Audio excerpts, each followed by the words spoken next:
Welcome, wanderer of the waking world. Lay down your thoughts and step softly into the realm between dreaming and remembering. Tonight's story weaves together two seekers of the soul, Carl Gustav Jung, the cartographer of the collective unconscious, and Stanislav Grof, the cartographer of inner space and the transpersonal dimensions. Together and apart, they explored the furthest reaches of human consciousness, one through the symbolic language of dreams and archetypes, the other through the experiential territories accessed by non-ordinary states. As you settle into bed, let the rhythm of my voice carry you closer to sleep, one idea at a time. Relax as we explore how these two minds approach the mystery of consciousness, one seeing symbolic patterns emerging from the collective depths, the other discovering vast experiential realms accessed through altered states and somatic gateways. Their dialogue, whether spoken or across time, illuminates the vast territories of human consciousness. If you enjoy these quiet tales of psychological dialogue and wonder, press the like button and subscribe to join me on future journeys through the conversations between great minds. Tell me in the comments which psychological relationship intrigues you most, the mentor and student, the collaborators, the friendly rivals, and together we'll explore them in nights to come. Now, let the world fade. Drift with me through the intertwining paths of Jung and Stanislav Grof as we wander between their visions and listen to the echoes where their insights meet and part. In the autumn of Jung's life, when the shadows grew longer across his stone tower in Bollingen and the lake reflected the evening sky like a mirror of the unconscious itself, a young psychiatrist in Prague was beginning a journey that would extend Jung's map of the psyche into territories the old master had glimpsed but never fully charted. Carl Gustav Jung died in 1961 at the age of 85. His work complete, yet somehow unfinished, as all great work must be. That same year, Stanislav Grof was 30 years old, already deep into research that would revolutionize our understanding of consciousness, working with substances that opened doors Jung had theorized about but approached only through the careful analysis of dreams and symbols. Jung never knew Grof personally, yet their minds would meet across the divide of years and methods, like two explorers who had traveled to the same mountain from opposite sides, each describing what they found in the language of their journey. Jung approached the mountain through meditation, through the careful cultivation of active imagination, through the patient work of sitting with patients and listening to their dreams unfold like flowers opening in slow motion. Grof approached the same mountain through pharmacology and breathwork, through experiences so intense and transformative that they shattered ordinary consciousness, and revealed realms that seemed to exist beyond the personal psyche altogether. To understand how these two minds converge and diverge, we must first understand the worlds that shaped them. Jung was born in 1875 in Switzerland, into a world still dominated by the certainties of the 19th century, yet already showing cracks through which the unconscious would seep. His father was a Protestant minister who had lost his faith but continued in his duties, a living contradiction that would haunt young Carl and shape his lifelong interest in the problem of belief, the problem of meaning, the problem of how the soul finds its way in a world that seems to offer no clear answers. Jung grew up among the mountains and lakes of Switzerland, in a landscape that seemed to hold ancient memories. He was a solitary child, given to visions and inner experiences that set him apart from his peers. He carved a small wooden figure and kept it hidden in the attic, a secret companion that later he would recognize as his first encounter with what he would call the self, that central organizing principle of the psyche that transcends the ego. He experienced what he called his number one and number two personalities, one the ordinary schoolboy trying to fit in, the other an old man of profound wisdom who seemed to exist outside of time. These early experiences of inner multiplicity, of depths beneath the surface of ordinary consciousness, would shape everything Jung would later discover. When he entered psychiatry in the early 1900s, he brought with him this sensitivity to the hidden dimensions of the psyche. His work at the Berg-Hosley Psychiatric Hospital in Zurich, his famous word association experiments, his early collaboration and later rupture with Sigmund Freud, all of this was preparation for his own descent into the unconscious that would begin in 1913. That descent, which Jung later called his confrontation with the unconscious, was perhaps the defining experience of his life. For several years, Jung deliberately entered into states of heightened inner experience, dialoguing with figures that emerged from his own depths: Philemon, Salome, a serpent, and many others. He painted, he sculpted, he wrote down his visions in what would later be published as the Red Book. This was not madness, though it brushed against its edges. This was a deliberate exploration of inner space, a mapping expedition into the collective unconscious. From this experience, Jung emerged with his mature theory of the psyche. He described the collective unconscious as a layer deeper than the personal unconscious, a realm of inherited patterns and primordial images he called archetypes: the shadow, the anima and animus, the wise old man, the great mother. These were not just concepts, but living presences Jung had encountered in his own inner work. The process of individuation, the self at the center of the psyche, the symbolic nature of psychological experience, all of this grew from the soil of Jung's confrontation with his own depths. Jung's method, refined over decades of clinical practice, was essentially interpretive and symbolic. He listened to dreams and found in them echoes of ancient myths and fairy tales. He studied alchemy and found in its obscure symbolism a parallel to the psychological process of transformation. He investigated the I Ching, mandalas, Gnostic texts, and countless other symbolic systems, always looking for the patterns that repeated across cultures and centuries. For Jung, the psyche spoke in images, and the task of therapy was to help the patient understand the symbolic language their unconscious was using to communicate. This approach was profound and revolutionary, yet it had its limits. Jung remained fundamentally grounded in the symbolic and the interpretive.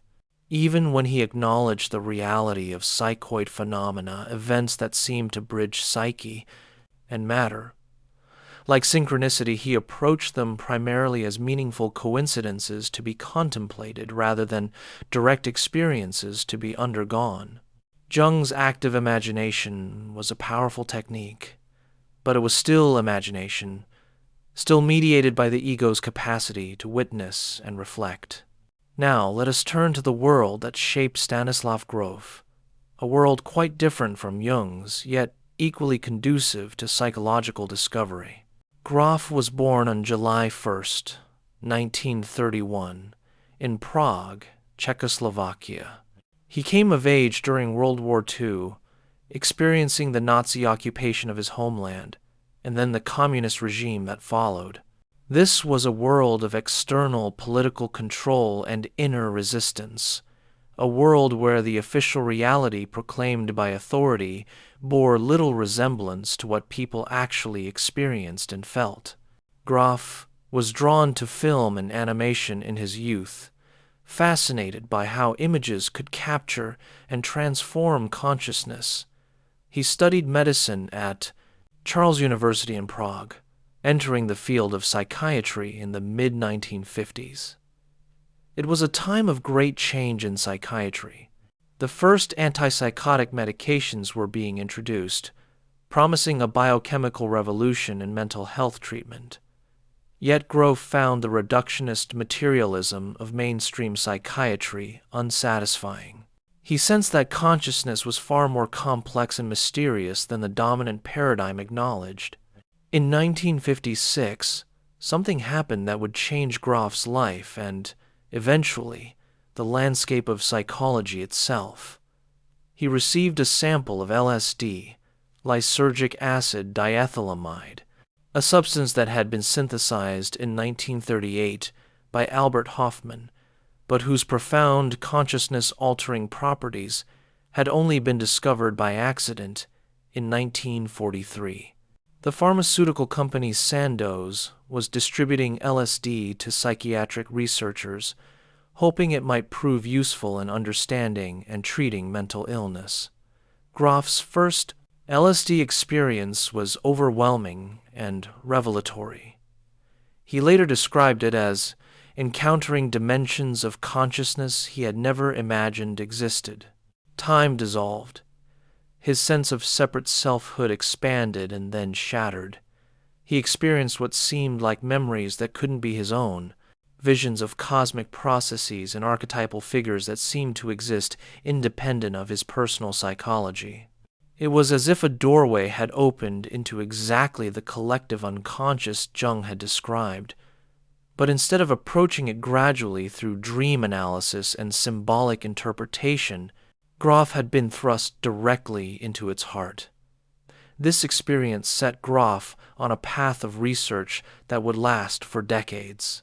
He began conducting LSD therapy with patients at the Psychiatric Research Institute in Prague, carefully documenting their experiences. What he found astonished him. Under the influence of LSD, patients would report experiences that fell into distinct patterns. Some would relive traumatic memories from their personal past with extraordinary vividness and emotional intensity, achieving therapeutic breakthroughs that traditional talk therapy had failed to produce. But many patients reported experiences that seemed to go far beyond their personal biography. They would describe what felt like the experience of being born, of passing through the birth canal, of the struggle and suffocation and eventual release of biological birth. Others reported experiences that seemed to be memories of past lives, though Grof remained carefully agnostic about whether these were literal reincarnation memories or symbolic expressions of archetypal patterns. Still, others reported cosmic consciousness, union with God, encounters with divine beings, experiences of dying and being reborn in a spiritual sense. Some reported experiences that seemed to involve the consciousness of animals, plants, even inorganic matter. Grof began to develop a cartography of these experiences, a map of the territories that opened up in non-ordinary states of consciousness. He found that Jung's model of the psyche, while valuable, did not adequately account for what he was observing.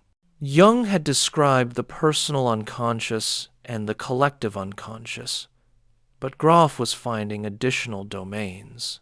He eventually proposed a model with 4 major levels: the aesthetic and psychodynamic level, which corresponded roughly to Jung's personal unconscious; the perinatal level, centered on the experience of birth and involving 4 basic matrices corresponding to different stages of the birth process; the transpersonal level, involving experiences that transcended the individual ego in space and time; and finally, experiences that seemed to involve what he called the void, or the absolute consciousness beyond all form. The perinatal matrices became central to Grof's understanding of the psyche. Basic perinatal matrix 1, or BPM1, corresponded to the original state in the womb before birth. Contractions begin a state of oceanic bliss, unity with the mother, paradise before the fall. BPM, 2 corresponded to the first stage of biological birth, when contractions have begun but the cervix is not yet open, a state of cosmic engulfment, no exit, hell, with no hope of escape. BPM 3 corresponded to the movement through the birth canal, a titanic struggle involving both suffering and ecstasy, death and rebirth intertwined, the hero's journey through darkness toward light. BPM 4 corresponded to the moment of birth itself, the death-rebirth experience, the explosion into light and air, spiritual liberation and cosmic union.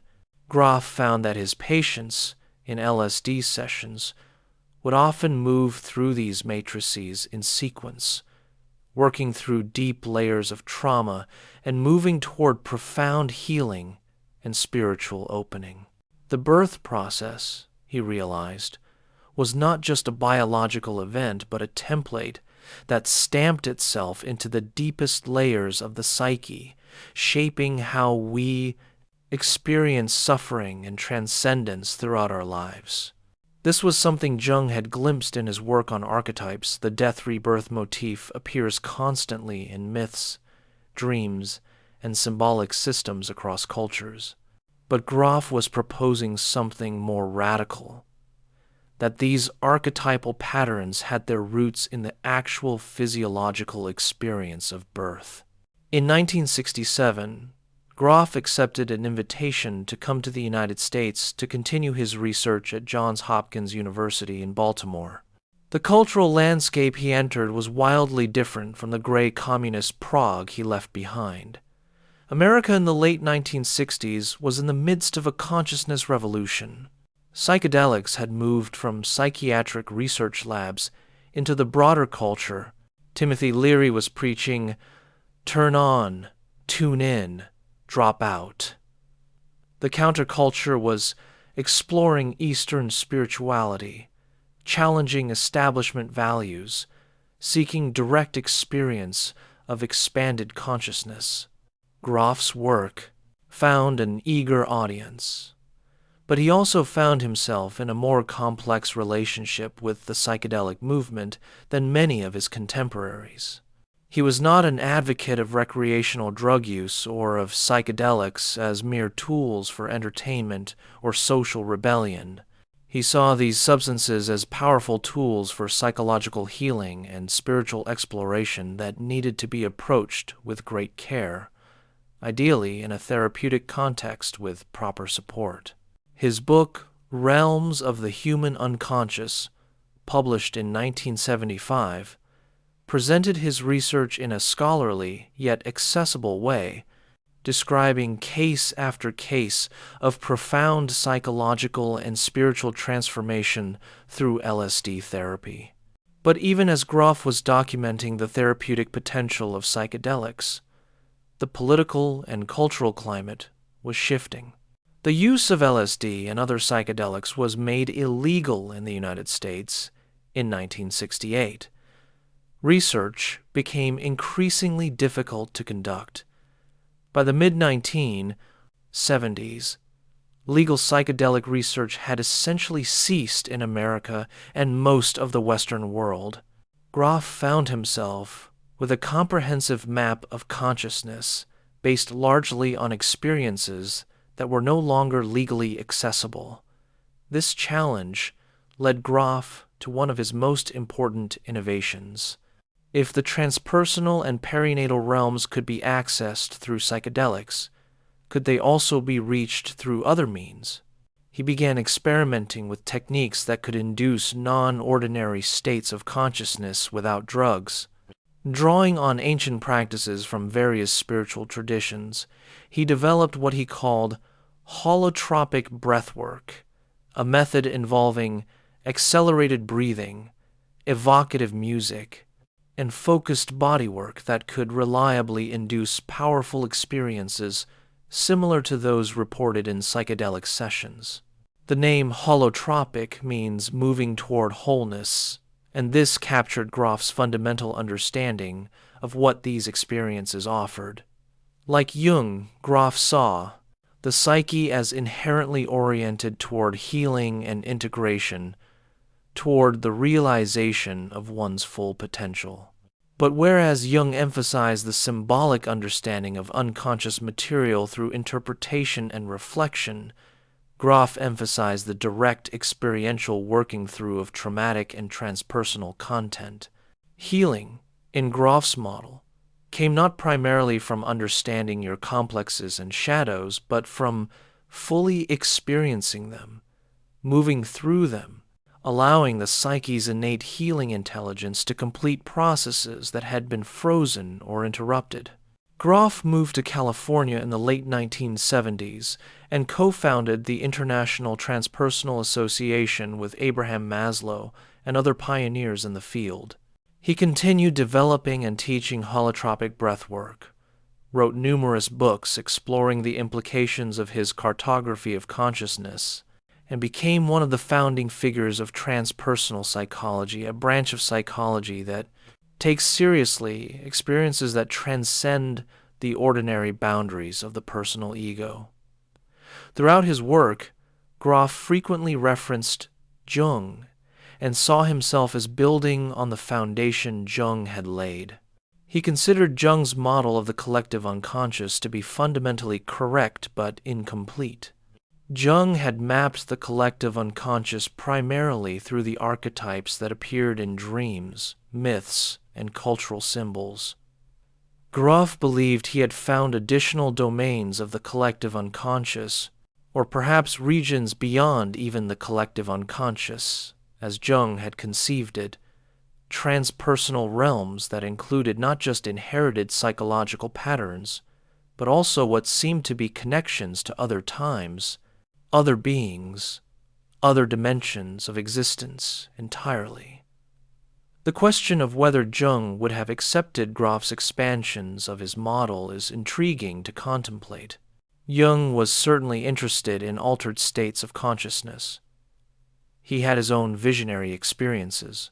During his confrontation with the unconscious, he studied mystical and occult traditions extensively. He was open to phenomena that the mainstream scientific community dismissed. Yet Jung also maintained a certain caution, a certain groundedness in the symbolic rather than the literal. He might have wondered whether Grof's patients were truly accessing past lives in cosmic consciousness, or whether they were experiencing powerful symbolic representations of archetypal patterns. But let us not get ahead of ourselves. We have established the ground from which these two explorers of consciousness emerged. Jung, born in the 19th century, shaped by Protestant Christianity and the Swiss landscape, by his own visionary experiences and his long years of clinical practice, developed a psychology of symbols and archetypes, of individuation and the self. Grof, born in the 20th century, shaped by totalitarianism and the psychedelic revolution, by direct experiences of non-ordinary states, and by thousands of sessions with patients in those states, developed a psychology of experiential journeys and perinatal matrices of transpersonal realms and holotropic consciousness. Both men were mapping the same territory, the vast inner landscape of human consciousness, but they were using different instruments, following different paths, and sometimes arriving at different conclusions about what they found. To understand how their visions relate to each other, we must now turn to a deeper comparison of their core ideas and methods. At the heart of Jung's psychology is the concept of the archetype. The archetypes are the structural elements of the collective unconscious, the inherited patterns that shape human experience across cultures and throughout history. Jung described them as being like the invisible crystal lattice that determines how water will freeze into a snowflake. The specific form varies, but the underlying pattern is consistent. The Great Mother, the wise old man, the hero, the trickster, the shadow.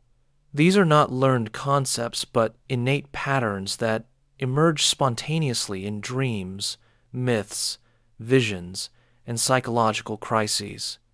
Jung distinguished between the archetype as such, the underlying pattern itself, which is essentially unknowable, and the archetypal image, the specific form in which the archetype appears in consciousness. An individual might dream of a wise old wizard, while someone from another culture might dream of a sage sitting under a Bodhi tree. But both are encountering the archetype of the wise old man, the figure who embodies spiritual wisdom and guidance. The specific imagery is shaped by culture and personal experience, but the pattern itself is universal. For Jung, psychological development, the process he called individuation, involved becoming conscious of these archetypal patterns and integrating them into the personality. One must recognize and integrate the shadow, those aspects of ourselves we reject or deny. One must encounter and come to terms with the anima or animus, the contrasexual element in the psyche. One must experience the self, that mysterious center that is both the totality of the psyche and something that transcends the ego. This process typically unfolds gradually, over years or decades, through dream work, active imagination, therapy, and the patient attention to the symbolic dimension of life. Jung's method was fundamentally interpretive. When a patient brought a dream, Jung would ask about the patient's associations to the dream images, explore the personal context, but also consider whether archetypal patterns were present. He would draw on his vast knowledge of mythology, religion, alchemy, and cultural symbolism to help the patient see the larger patterns at work in their psyche. The goal was not simply symptom relief, but a fundamental transformation of consciousness, the movement from ego-centeredness to a life organized around the self, from unconscious identification with collective values to authentic individual existence. Active imagination was Jung's most important technique for engaging directly with unconscious contents. In active imagination, one enters a state of relaxed concentration, allows an image from the unconscious to emerge, and then engages with it, having conversations with inner figures, watching scenarios unfold, even entering into the imagined scene as a participant. The key is to maintain what Jung called the transcendent function, the capacity to hold both ego consciousness and unconscious content in awareness simultaneously, allowing a third thing to emerge from their interaction. Jung was careful to distinguish active imagination from mere fantasy. In fantasy, the ego directs the show, creating scenarios that gratify wishes or fears. In active imagination, one allows the unconscious to take the lead, responding to what emerges rather than controlling it. This requires a certain courage, a willingness to encounter contents that may be disturbing or overwhelming.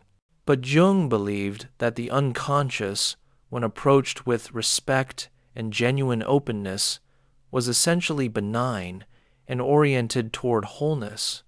The self, the central archetype, was constantly working to bring about the fullest possible realization of the individual's potential. Now, holding Jung's approach in mind, let us turn to Grof's understanding of the psyche and his methods for exploring it. Where Jung emphasized the symbolic, Grof emphasized the experiential.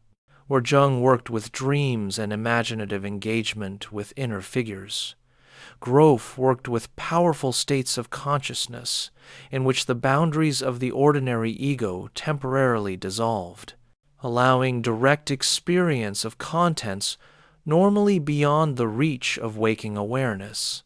The perinatal matrices, as we mentioned earlier, are central to Grof's cartography.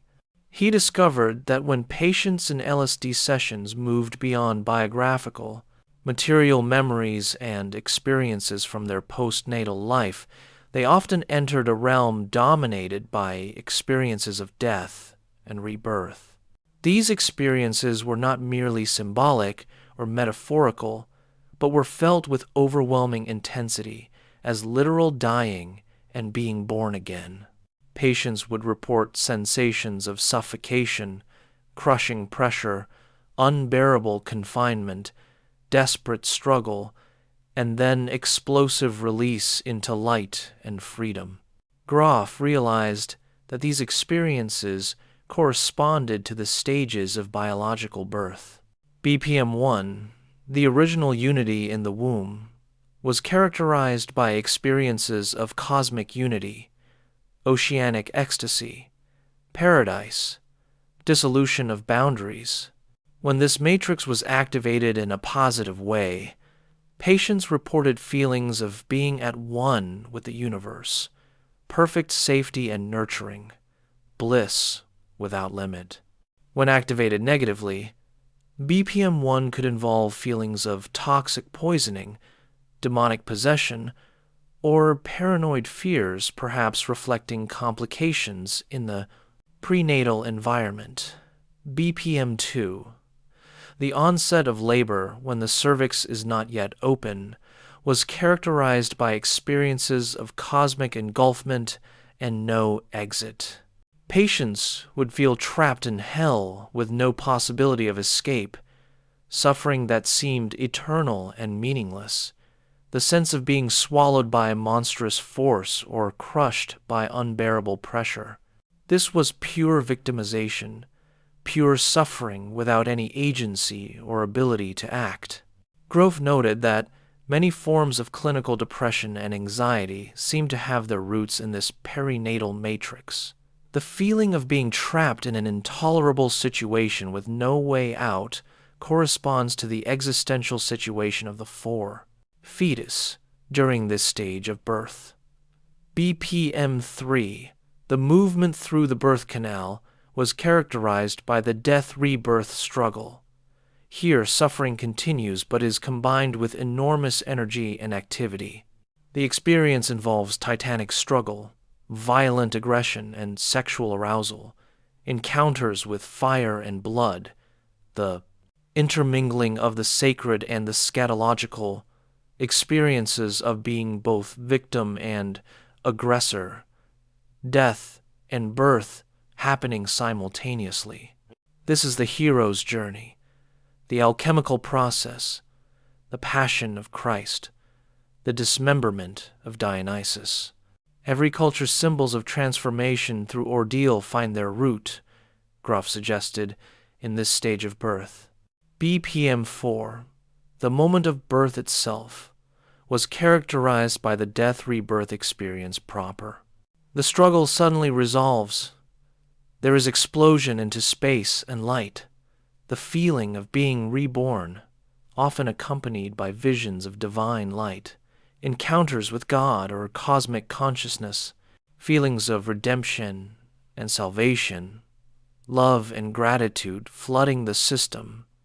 This is the resurrection, enlightenment, the mystic union, the goal of all spiritual seeking. It is also simply the memory, encoded in the body and psyche, of being born. What makes Grof's model so powerful and so controversial is his claim that these perinatal experiences are not merely symbolic but are based on actual memories of the birth process stored in the body and psyche. He accumulated evidence from many sources to support this view. Patients with no conscious knowledge of the specifics of their birth would describe details that later proved accurate when hospital records were consulted. Adopted children who had never discussed their birth with anyone would accurately describe complications their adoptive parents had no knowledge of. Most compellingly, Grof found that therapeutic work at the perinatal level produced dramatic and lasting changes in patients. Phobias dissolved, depressions lifted, relationships healed, creative energy was liberated. Beyond the perinatal realm lay what Grof called the transpersonal domain. Here, patients reported experiences that transcended the boundaries of individual identity and ordinary time and space. They would experience themselves as animals, plants, or even inorganic processes like geological formation or the burning of stars. They would report what seemed to be memories of past lives in other times and places, though Grof remained open about whether these were literal past life memories, access to the collective unconscious, or some other phenomenon entirely. They would encounter archetypal beings, gods and goddesses, demons and angels, wise beings and cosmic intelligences. They would have experiences of identification with groups of people, with entire cultures, with consciousness itself in its pure form. Grof was careful to document these experiences systematically. He found that while the specific content varied enormously depending on the individual's cultural background and personal psychology, the general patterns were remarkably consistent. The sequence of moving through biographical material to perinatal experiences to transpersonal realms repeated again and again. The transformative power of these experiences, the sense of having touched ultimate reality, of having died and been reborn, of having expanded beyond the prison of the separate ego, was consistently reported and generally produced lasting positive changes in patients' lives. The therapeutic approach Grof developed was quite different from Jung's interpretive method. In an LSD session or later in holotropic breathwork, the therapist's role was not to interpret or guide, but to provide a safe container and to trust the patient's inner healing intelligence. Grof spoke of the heuristic value of non-ordinary states, the principle that if one removes the blocks and provides the right conditions, the psyche knows how to heal itself. Patients would often spontaneously access exactly the material they needed to work with at that time. They would move through sequences of experience that had their own internal logic, often culminating in profound insights or resolutions of long-standing problems. This approach required a radical trust in the unconscious that went beyond even Jung's approach. Jung trusted the unconscious but still maintained that interpretation and ego consciousness were necessary to integrate unconscious material. The ego had to understand what the unconscious was communicating through symbols. For Grof, while integration and understanding were important, the primary healing happened at an experiential level that preceded and transcended conceptual understanding. One did not need to understand one's perinatal trauma symbolically. One needed to experientially move through it, to complete the birth process at a psychological level, to emerge on the other side transformed. Holotropic breathwork, which Grof developed after legal psychedelic research became impossible, was designed to induce non-ordinary states through purely natural means. The technique involves breathing more rapidly and deeply than normal for an extended period, typically 2 to 3 hours, while listening to evocative music that starts with rhythmic, driving sounds and gradually moves through emotional crescendos to more peaceful, meditative music. This combination of hyperventilation, music, and a supportive setting can reliably produce powerful non-ordinary states. The term holotropic, as we noted earlier, means moving toward wholeness, and this captures the fundamental principle behind the method. Grof believed that consciousness, when freed from the normal constraints that keep it focused on ordinary waking reality, naturally moves toward healing and integration. The breather might laugh, cry, shake, scream, or lie perfectly still. They might experience visions, relive memories, feel energy moving through their body, or have subtle insights. The sitter's role, each breather has a sitter who stays present and offers support, is simply to be present, to help with any physical needs, and to trust the process. This trust in the process was something Grof shared with Jung. Both men believed that the psyche was not fundamentally chaotic or destructive, but was oriented toward wholeness and health. Both believed that symptoms and suffering were not just problems to be eliminated, but often represented the psyche's attempt to heal itself, to bring unconscious material into consciousness where it could be integrated. Both saw the task of therapy as facilitating this natural process rather than imposing solutions from the outside. Yet the methods were quite different in their demands on both therapist and patient. Jungian analysis was a long-term process, typically involving sessions once or twice a week for years. It required patience, the willingness to sit with symbols and dreams, the cultivation of a reflective relationship with the unconscious. It was fundamentally a cognitive and imaginative process, though one that certainly had emotional and somatic dimensions. Progress came gradually, through the accumulation of insights and small shifts in consciousness. Grof's approach, by contrast, was more intense and episodic. A psychedelic session or a holotropic breathwork session was a major event, a journey into extraordinary states that might last several hours and might take weeks to fully integrate. The experiences were often overwhelming, pushing patients to the edge of what they could bear, sometimes literally involving the reliving of trauma or the facing of ultimate questions about death and meaning. Integration required follow-up work, often including additional sessions over time, but the basic model was of periodic, intense experiences rather than regular, ongoing reflection. This brings us to a crucial difference in how Jung and Grof understood the relationship between trauma and transcendence. For Jung, psychological symptoms typically stemmed from conflicts between different aspects of the psyche. A neurosis might arise from the ego's refusal to accept some part of the self, from the one-sided development of consciousness that left other functions undeveloped and unconscious, or from a failure to hear what the self was calling the individual to become. The shadow needed to be recognized and integrated. The anima, or animus, needed to be understood and related to consciously. Archetypal energies needed to be given expression in the life rather than possessing the individual unconsciously.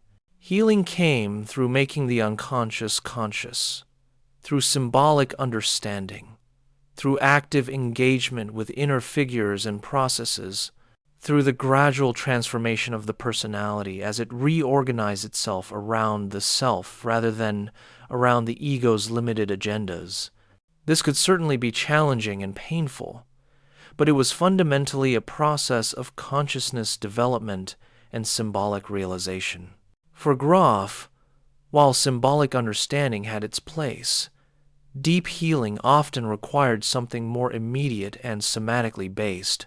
Trauma was not just a matter of psychological conflict, but was often rooted in actual experiences, particularly in the perinatal experiences of birth and in other powerful experiences that overwhelmed the ego and could not be processed at the time they occurred.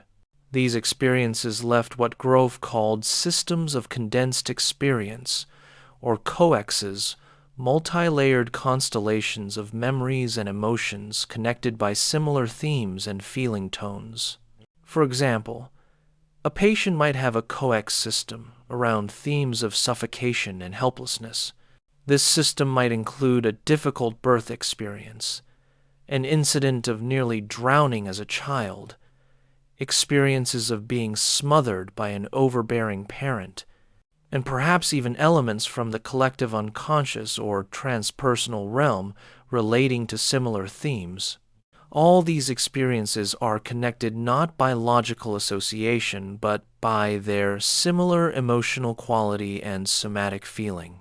They form a complex that shapes the person's responses to life, often producing symptoms like anxiety, panic attacks, or claustrophobia. In Grof's model, healing this complex requires more than understanding it intellectually or even engaging with it imaginatively. It requires a full experiential reliving and abreaction of the traumatic material. In non-ordinary states of consciousness, the patient might regress back through the layers of the coex, reliving incidents from childhood, then moving into the perinatal realm, where the core experience of suffocation during birth is encountered and finally completed, perhaps culminating in a transpersonal experience of death and rebirth that brings profound healing and a sense of spiritual liberation. This experiential approach to trauma bears some resemblance to cathartic methods in early psychoanalysis, but Grof insisted it was different. Simple emotional catharsis or abreaction was not enough. What mattered was that the experience unfold in its own way, following its own internal logic, often revealing connections and dimensions that the conscious mind would never have predicted. The healing came not from the emotional release alone, but from something deeper, a completion of a process that had been interrupted, a resolution at a level beyond the biographical or personal. This is where we begin to see both the deep similarities and the profound differences between Jung and Grof. Both recognize that human consciousness contains layers far deeper than the personal biography. Both understood that healing involves engaging with these deeper layers. Both trusted in an intelligence within the psyche that knows the way toward wholeness. Both saw that cultural symbols, myths, and spiritual traditions preserve wisdom about the deep structures of human consciousness. Yet their methods and their maps differed significantly. Jung approached the collective unconscious through its archetypal patterns as they appeared in dreams and imagination. He emphasized understanding these patterns symbolically, seeing how they were manifesting in one's life and consciously relating to them. Grof approached what he also called the collective unconscious, plus additional transpersonal realms through direct experience in non-ordinary states. He emphasized fully experiencing these contents somatically and emotionally, trusting the process to unfold in its own way. We might say that Jung's approach was more hermeneutic, more concerned with meaning and interpretation, while Grof's approach was more phenomenological, more concerned with the direct experience itself. Jung asked, "What does this symbol mean? What is the unconscious trying to communicate?" Grof asked, "What happens if we fully enter this experience? Where does it lead?" Consider how each might approach a patient suffering from severe anxiety and depression. A Jungian analyst would explore the patient's dreams, looking for symbolic patterns. Perhaps the dreams contain images of being trapped in a collapsing building, or being chased by a threatening shadow figure, or standing at the edge of a dark abyss. The analyst would help the patient explore what these images mean in the context of their life. Where do they feel trapped? What aspect of themselves are they running from? What transformation is the psyche calling them toward? Through this interpretive work, through active imagination with these dream figures, through gradually understanding the symbolic communication from the unconscious, the patient would hopefully gain insight into the psychological situation producing their symptoms. Perhaps they would recognize that they have identified too much with their persona, the social mask, and have neglected their true calling. Perhaps they would discover that they are possessed by a complex and emotionally charged pattern from their past that is distorting their perception of present reality. Through making these unconscious dynamics conscious, through gradually reorganizing their life to be more aligned with the self's intention, healing would occur. Grof, working with the same patient, might use holotropic breathwork or, in an earlier era, an LSD session. In the non-ordinary state, the patient might initially experience intensified anxiety, feeling trapped and unable to breathe.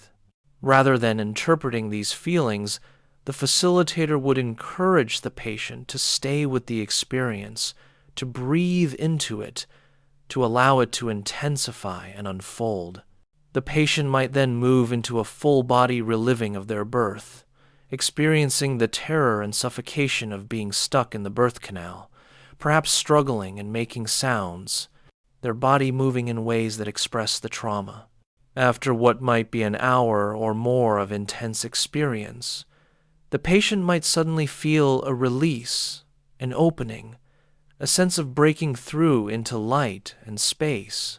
They might have a vision of being born, or of dying and being reborn in a spiritual sense. They might experience cosmic consciousness, feeling at one with the universe, all their fears and worries revealed as illusions produced by the separate ego. They might encounter archetypal figures, a great mother who provides comfort, a wise being who offers guidance, a spiritual light that feels like the presence of God. Emerging from such an experience, the patient would likely have a very different relationship to their anxiety and depression, not because they understood it better conceptually, though understanding might also emerge, but because they had moved through the core traumatic experience underlying the symptoms. They had completed a process that was frozen. They had touched something deeper and more real than the anxious, depressed ego. Integration work would follow, helping the patient make sense of the experience and incorporate its insights into daily life. But the fundamental healing happened at the experiential level. These different approaches reflect different assumptions about what consciousness is and how it works. For Jung, consciousness is fundamentally symbolic. The psyche presents its contents in the form of images that require interpretation. The unconscious communicates through a kind of dream logic that the conscious mind must learn to understand. The goal of psychological development is to become increasingly conscious, to expand the light of awareness into the darkness of the unconscious, to build a relationship between ego and self, in which the ego serves the self's purposes while maintaining its necessary discriminating function. For Grof, consciousness is more fluid and less dependent on the symbolic mediation of the ego. In non-ordinary states, one can experience directly what is normally unconscious. The boundaries that usually separate self from other, past from present, inner from outer, become permeable. One might experience oneself as the ocean, as a cell dividing, as a person who lived 3,000 years ago, as the consciousness that pervades all things. These are not symbols requiring interpretation, but direct experiences of different modes or dimensions of consciousness. This difference in understanding consciousness leads to different views of what transcendence means. For Jung, transcendence is primarily psychological and symbolic. The self transcends the ego, providing a larger center for the personality. The process of individuation involves a kind of dying to the ego's dominance and being reborn as a person organized around the self. This is certainly a profound transformation, but it remains within the realm of psychological development. Jung was cautious about claims of mystical union or cosmic consciousness. He acknowledged the reality of such experiences but tended to interpret them as psychological events, encounters with the self, or with archetypal layers of the collective unconscious, rather than literal mergers with ultimate reality. Grof, based on extensive observation of patients' experiences in non-ordinary states, took a more ontologically bold position. He suggested that consciousness is not merely a product of the brain, but is a fundamental feature of the universe. Individual human consciousness is like a wave on the ocean of cosmic consciousness, normally experiencing itself as separate, but in non-ordinary states capable of recognizing its essential unity with the whole ocean. Transpersonal experiences are not merely symbolic representations of psychological patterns, but are genuine expansions of identity beyond the individual ego, genuine encounters with dimensions of reality that are normally beyond our perceptual range. This raises profound questions. Are the perinatal matrices that Grof describes real in some objective sense, or are they powerful organizing metaphors that the psyche uses to structure experience? When someone in a holotropic breathwork session experiences themselves as a dolphin or as a medieval peasant or as a conscious star in a distant galaxy, what is actually happening? Is consciousness genuinely expanding to include these identities? Or is the brain generating elaborate fantasies that feel real because normal reality testing functions are suspended? Grof's answer was essentially pragmatic. Whatever their ultimate metaphysical status, these experiences have profound effects. They produce lasting changes in personality, healing of trauma, spiritual awakening, and enhanced creativity and compassion. They reveal patterns that are consistent across thousands of cases. They connect in meaningful ways to mythological, religious, and philosophical systems developed independently across human cultures. Therefore, they deserve to be taken seriously and mapped as carefully as we map any dimension of human experience. Jung would likely have been sympathetic to this pragmatic approach while maintaining his characteristic caution about metaphysical claims. He was deeply interested in experiences that transcended the personal ego. His entire psychology is, in some sense, an attempt to describe and facilitate such experiences. The individuation process culminates in what Jung called the realization of the self, which involves a profound shift in identity from ego-centeredness to a sense of being held and guided by something larger. Yet Jung was also wary of inflation, of the ego identifying with archetypal contents and losing its necessary grounding. He saw many examples of people who had powerful spiritual experiences but then became inflated, believing themselves to be special, chosen, enlightened in a way that set them above ordinary human limitations. This inflation was a defense against the genuine demands of transformation, a way of avoiding the hard work of actually integrating new consciousness into daily life. Would Jung have seen some of Grof's patients as inflated, as confusing, powerful experiences with genuine transformation? Perhaps. Or perhaps he would have recognized that what Grof described as the transpersonal realm was an extension of what he called the collective unconscious, that the two men were describing the same territory in different terms. Grof certainly thought so. He saw his work as fulfilling and extending Jung's vision, providing empirical evidence for Jung's intuitions about the deeper layers of the psyche and offering more powerful methods for accessing those layers.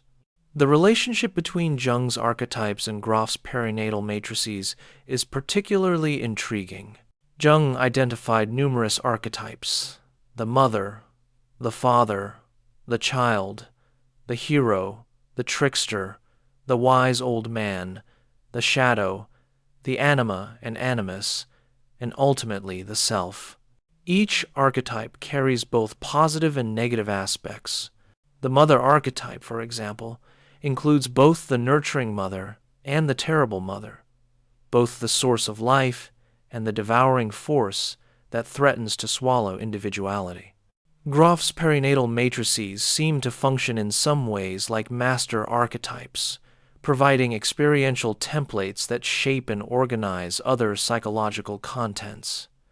BPM-1, the original union in the womb, corresponds to the positive mother archetype and to paradise myths, golden ages, and oceanic mystical experiences. BPM 2, the onset of labor, corresponds to the dark night of the soul, to hell realms, to the victim archetype.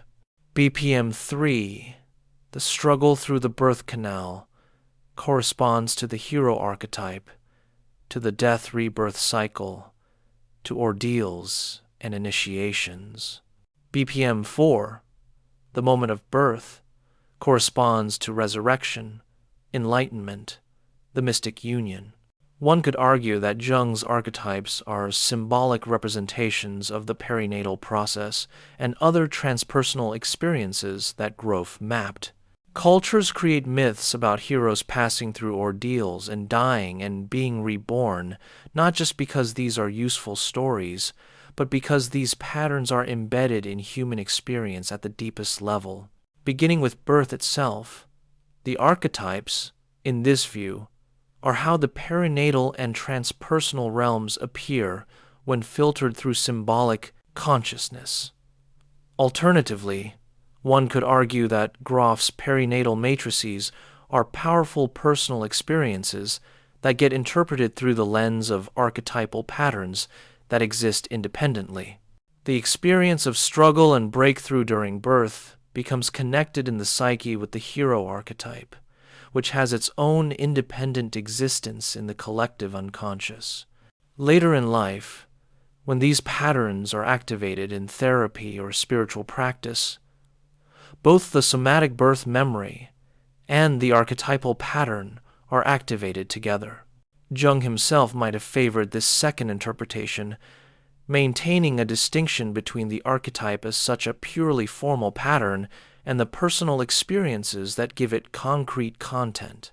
But he also might have been fascinated by Grof's detailed mapping of the birth experience and how precisely it correlates with mythological patterns. One can imagine Jung carefully questioning Grof about specific cases, wanting to know exactly how patients describe their experiences, what cultural background they came from, whether they had prior knowledge of birth symbolism or transpersonal psychology. The relationship between Jung's active imagination and Grof's holotropic breathwork also deserves close attention.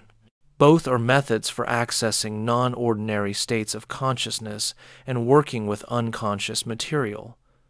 Both require a delicate balance between ego consciousness and allowing the unconscious to express itself. Both can produce powerful, transformative experiences. Yet they are also quite different in their methodology and intensity. Active imagination, as Jung practiced and taught it, is a relatively controlled process. One sits quietly, perhaps focuses on a dream image or a spontaneous fantasy that has emerged, and allows it to develop while maintaining a witnessing consciousness. One might enter into dialogue with an inner figure, asking questions and listening for responses. One might watch a scenario unfold, participating imaginatively but not controlling the direction. The key is to remain conscious enough to observe and remember what happens while letting go of the ego's usual need to direct the show. This process certainly can be intense and overwhelming at times. Jung's own experiences during his confrontation with the unconscious sometimes left him feeling disoriented and frightened. He developed strategies for maintaining his groundedness, playing with stones on the lakeshore, maintaining his family life and professional practice, making careful notes and paintings of his visions. But generally, active imagination is something one does in one's study, sitting in a chair or perhaps lying down, maintaining enough ordinary consciousness to observe and reflect on what is happening. Holotropic breathwork, by contrast, is a much more intense physiological process. The rapid breathing produces alterations in blood chemistry that affect consciousness in profound ways. The oxygen-carbon dioxide balance shifts, sometimes producing tingling or temporary muscle tension, sometimes leading to what Grof called cathartic experiences, where intense emotions and physical sensations are released.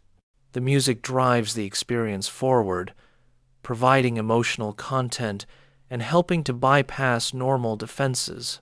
The extended time frame, typically 2 to 3 hours of continuous breathing, allows the process to develop through many stages.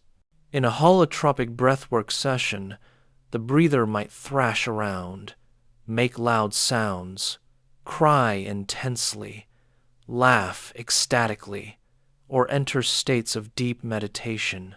The experience is not just imaginative, but profoundly somatic, involving the whole body.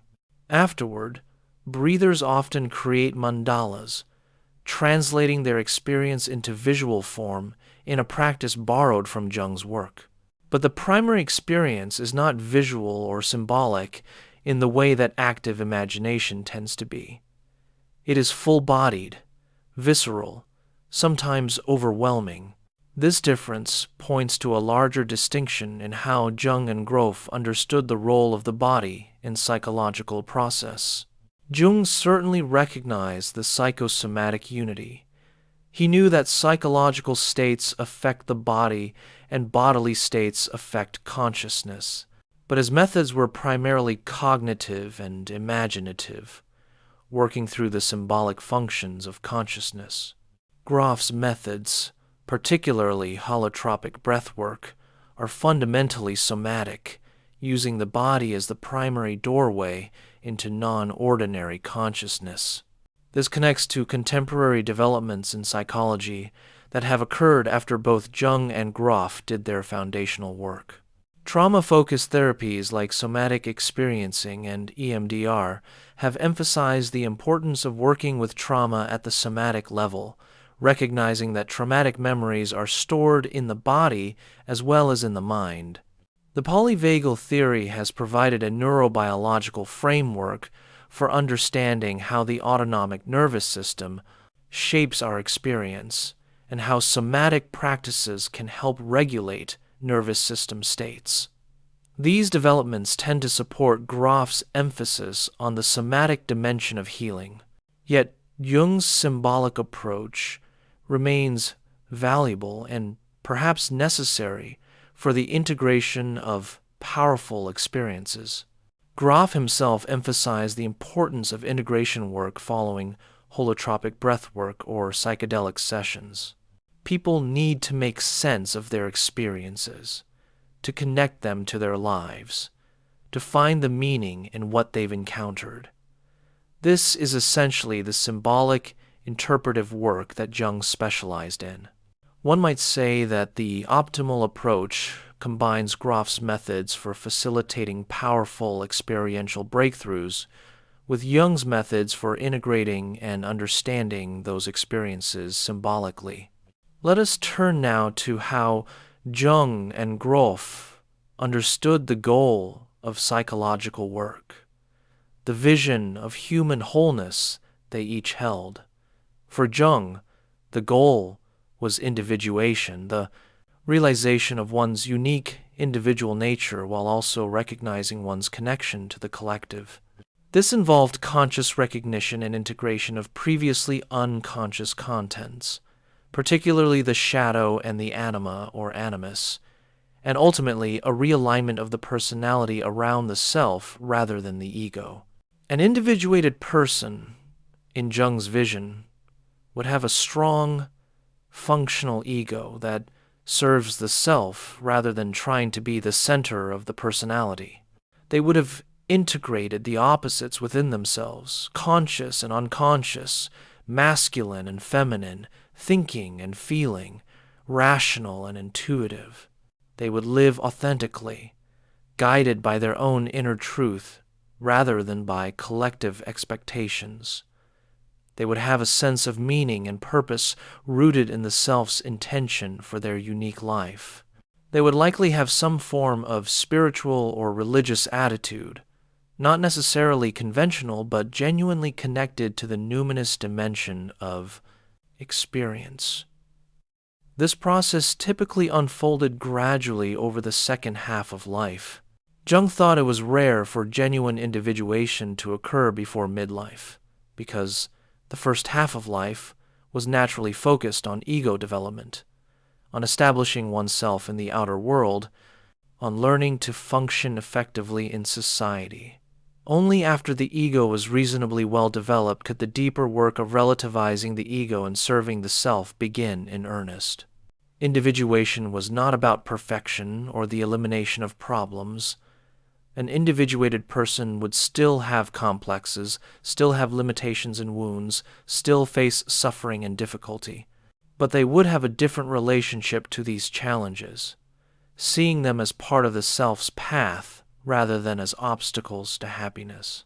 They would have what Jung called a symbolic attitude toward life, seeing events not just in their literal dimension, but in their potential meaning and purpose within the larger pattern of individuation. Grof's vision of wholeness, while related to Jung's, had some significant differences. Based on his observations of thousands of sessions involving non-ordinary states, Grof saw psychological healing and spiritual development as involving several key transitions. First, there was the resolution of biographical material, the working through of traumas, conflicts, and patterns from one's personal history. Second, there was the completion of the birth process at a psychological level, moving through the perinatal matrices to resolution and rebirth. Third, there was opening to the transpersonal dimension, recognizing one's identity as more than just the isolated ego, experiencing connection to larger wholes, accessing spiritual wisdom and cosmic consciousness. A person who had done this work would have, in Grof's view, a fundamentally different sense of identity than someone who remained within the conventional ego boundaries. They would know from direct experience that consciousness is not limited to the individual body-mind. They would have less fear of death, having died and been reborn psychologically, perhaps multiple times.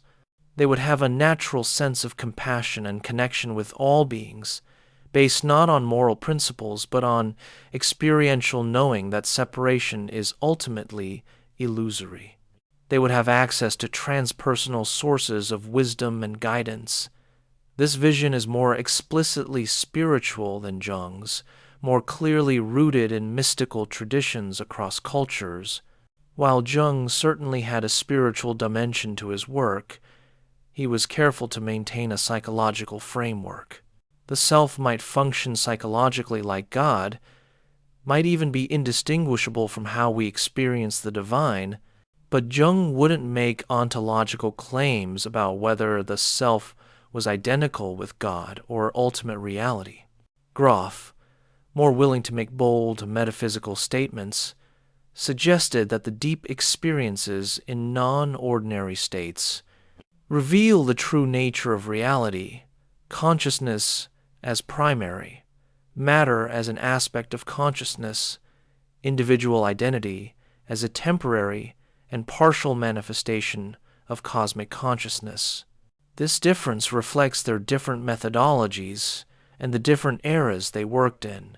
Jung was writing primarily in the first half of the 20th century, in a European intellectual context that was deeply skeptical of religion and mysticism. He had to frame his work in language that would be acceptable to medical and scientific audiences. He had to distinguish his analytical psychology from occultism and mysticism, even though he was deeply interested in both.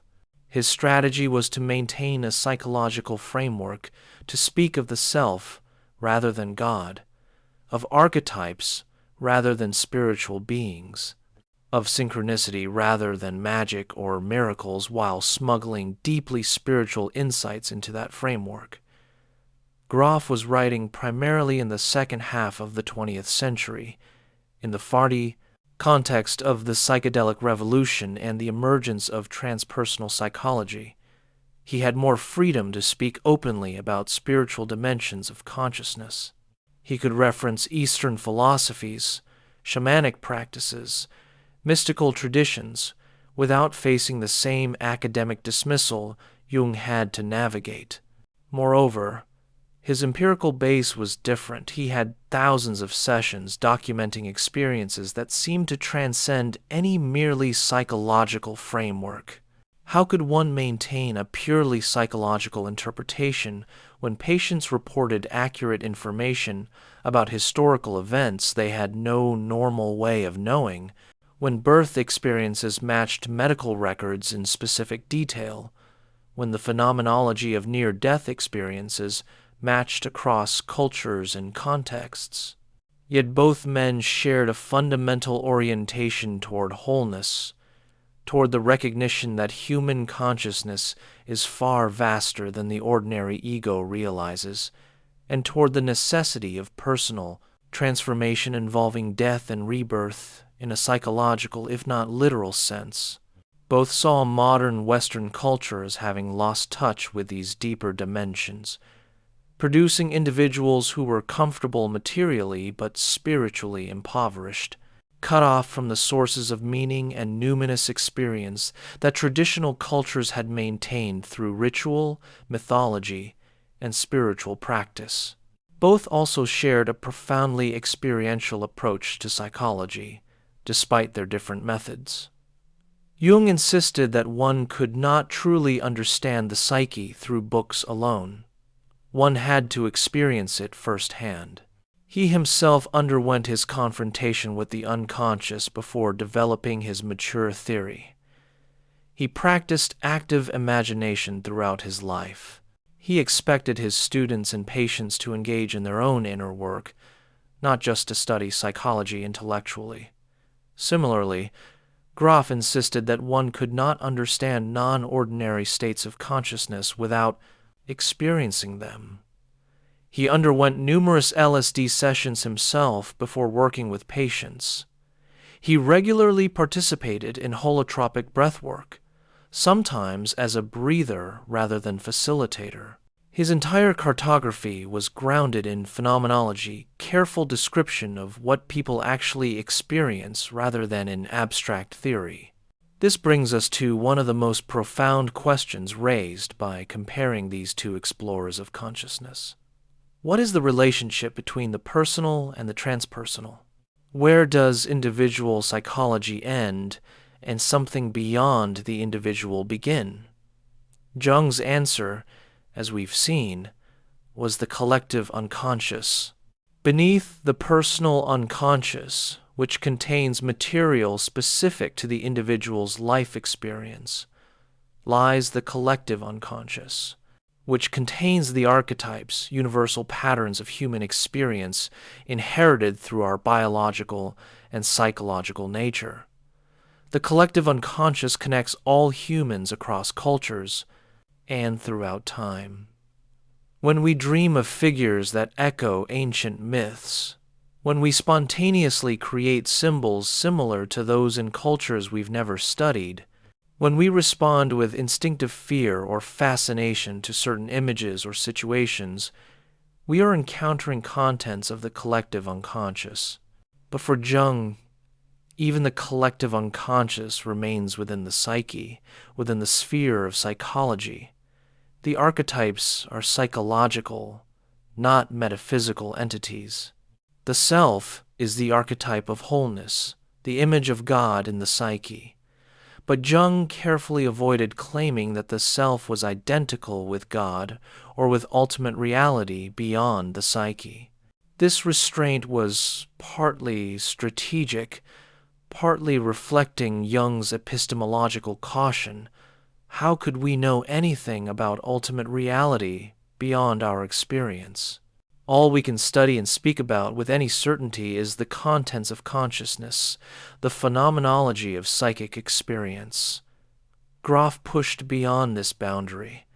The transpersonal realm, as he described it, includes contents that seem to transcend not just the individual ego, but the human psyche altogether. Experiences of being other beings, of accessing other times and places, of merging with cosmic consciousness. These suggest that consciousness is not confined within individual brains, but is somehow interconnected across space and time, perhaps even fundamental to the universe itself rather than derivative from matter. This is a profound metaphysical claim, and it aligns Grof more with Eastern philosophies and mystical traditions than with Western academic psychology. In Vedanta philosophy, for example, Atman, the individual consciousness, is ultimately identical with Brahman cosmic consciousness. The sense of being a separate individual is Maya, illusion produced by identification with the limited body-mind. Spiritual practice aims to awaken one to one's true nature as infinite consciousness, identical with the ground of all being. Grof's cartography can be seen as providing a detailed phenomenological map of the journey from ego consciousness to cosmic consciousness, showing the stages and challenges one encounters along the way. The perinatal matrices represent the death of the ego and the recognition that one's identity is not limited to the separate self. The transpersonal experiences represent progressive expansions of identity, recognizing oneself in other beings, in nature, in cosmic processes, ultimately, in consciousness itself, undifferentiated and unlimited. From this perspective, Jung's work represents a kind of halfway house. He went beyond the personal ego and the individual biography, recognizing the collective unconscious. But he stopped at the threshold of the truly transpersonal, maintaining a psychological framework rather than making the full metaphysical leap to cosmic consciousness as the ground of being. This was appropriate to his cultural context and his scientific conscience, but it left his work incomplete from Grof's perspective. Yet one might also argue that Jung's caution was wise, that Grof's willingness to make bold metaphysical claims goes beyond what the evidence strictly supports. Yes, people have experiences that feel like access to past lives or cosmic consciousness, but do these experiences prove that reincarnation is real or that individual consciousness is actually identical with cosmic consciousness? Might they not be elaborate constructions of the brain, meaningful and transformative, but not necessarily revealing literal truths about the nature of reality? Jung would likely have taken this more cautious stance, while still affirming the psychological reality and value of transpersonal experiences. The experience of cosmic unity might be psychologically real and transformatively powerful, whether or not it represents a metaphysical truth about the nature of consciousness and reality. The important thing is the effect on the individual, the transformation it produces, the meaning it provides. This reflects a fundamental philosophical difference. Jung was essentially a Kantian, believing we can never know things in themselves but only how they appear in our experience. Therefore, psychology should study the phenomenology of psychic experience without making claims about ultimate reality beyond experience. Grof was more of a philosophical idealist, believing that consciousness is primary and that deep experiences in non-ordinary states reveal the true nature of reality, not just subjective states. Yet perhaps this difference is less absolute than it appears. Both men were pragmatists in a certain sense. They cared about what worked, about what helped people heal and grow, about what produced meaning and transformation. Both grounded their theories in careful observation of actual experiences. Both were willing to challenge materialist assumptions that dismissed inner experiences as mere epiphenomena of brain, chemistry. Both insisted that consciousness was the primary datum, the thing we actually know most directly, and that all our knowledge of the physical world is actually knowledge that appears in consciousness. Let us now consider how Jung and Grof approach some specific psychological phenomena, seeing how their different perspectives illuminated different dimensions of the same experiences. Take, for example, the phenomenon of death anxiety, the fear of death that troubles so many people and that often becomes acute in midlife or in response to illness or loss. Jung understood death anxiety in several ways. At one level, it might represent the ego's natural resistance to its own dissolution, its fear of losing the sense of control and continuity that defines ordinary consciousness.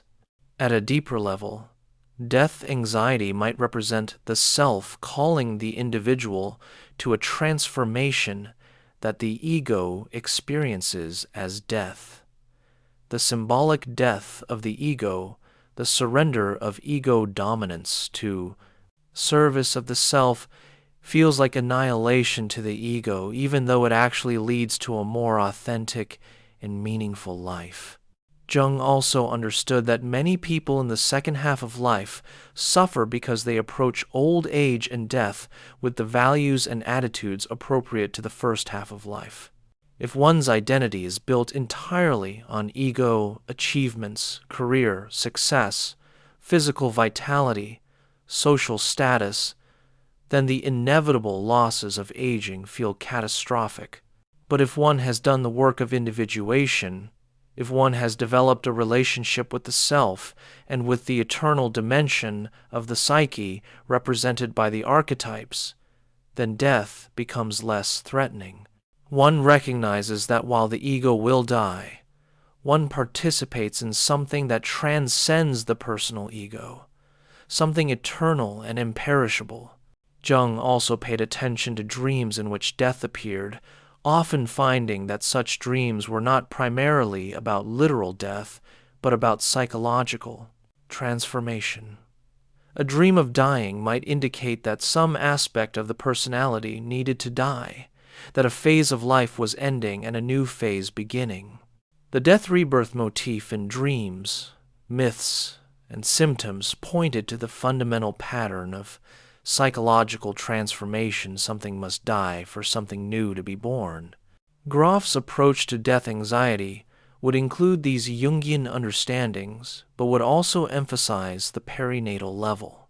He found that people's attitudes toward death were profoundly shaped by their experience of birth. A difficult birth, particularly one involving prolonged periods stuck in the birth canal, created what might be called a cosmic engulfment complex, a deep terror of being trapped, suffocated, destroyed with no escape. This perinatal template then colored all later experiences involving confinement, helplessness, or threat. Death anxiety, from Grof's perspective, was often rooted in unresolved perinatal trauma. The ego's fear of death activated the deep memory of the near-death experience of being born. In therapeutic work using non-ordinary states, patients would often move into perinatal experiences, fully reliving the terror and struggle of birth. If they could move all the way through this process to the experience of being born, the death-rebirth experience of BPM, 4, their relationship to death would often transform dramatically. Patients who had completed this perinatal work frequently reported losing their fear of death or having it greatly diminished. They had died and been reborn in a psychological sense. They had moved through the terror and discovered that there was something on the other side, not annihilation, but transformation and liberation. Some reported experiences of cosmic consciousness in which they recognized that their true identity transcended the body and would not end with physical death. Whether or not this represented accurate metaphysical knowledge about death, it certainly changed people's subjective experience and reduced their suffering. Grof also studied the experiences of people who were actually dying, working in the field that would become known as psychedelic-assisted end-of-life care. He found that cancer patients and others facing terminal illness could benefit enormously from psychedelic therapy.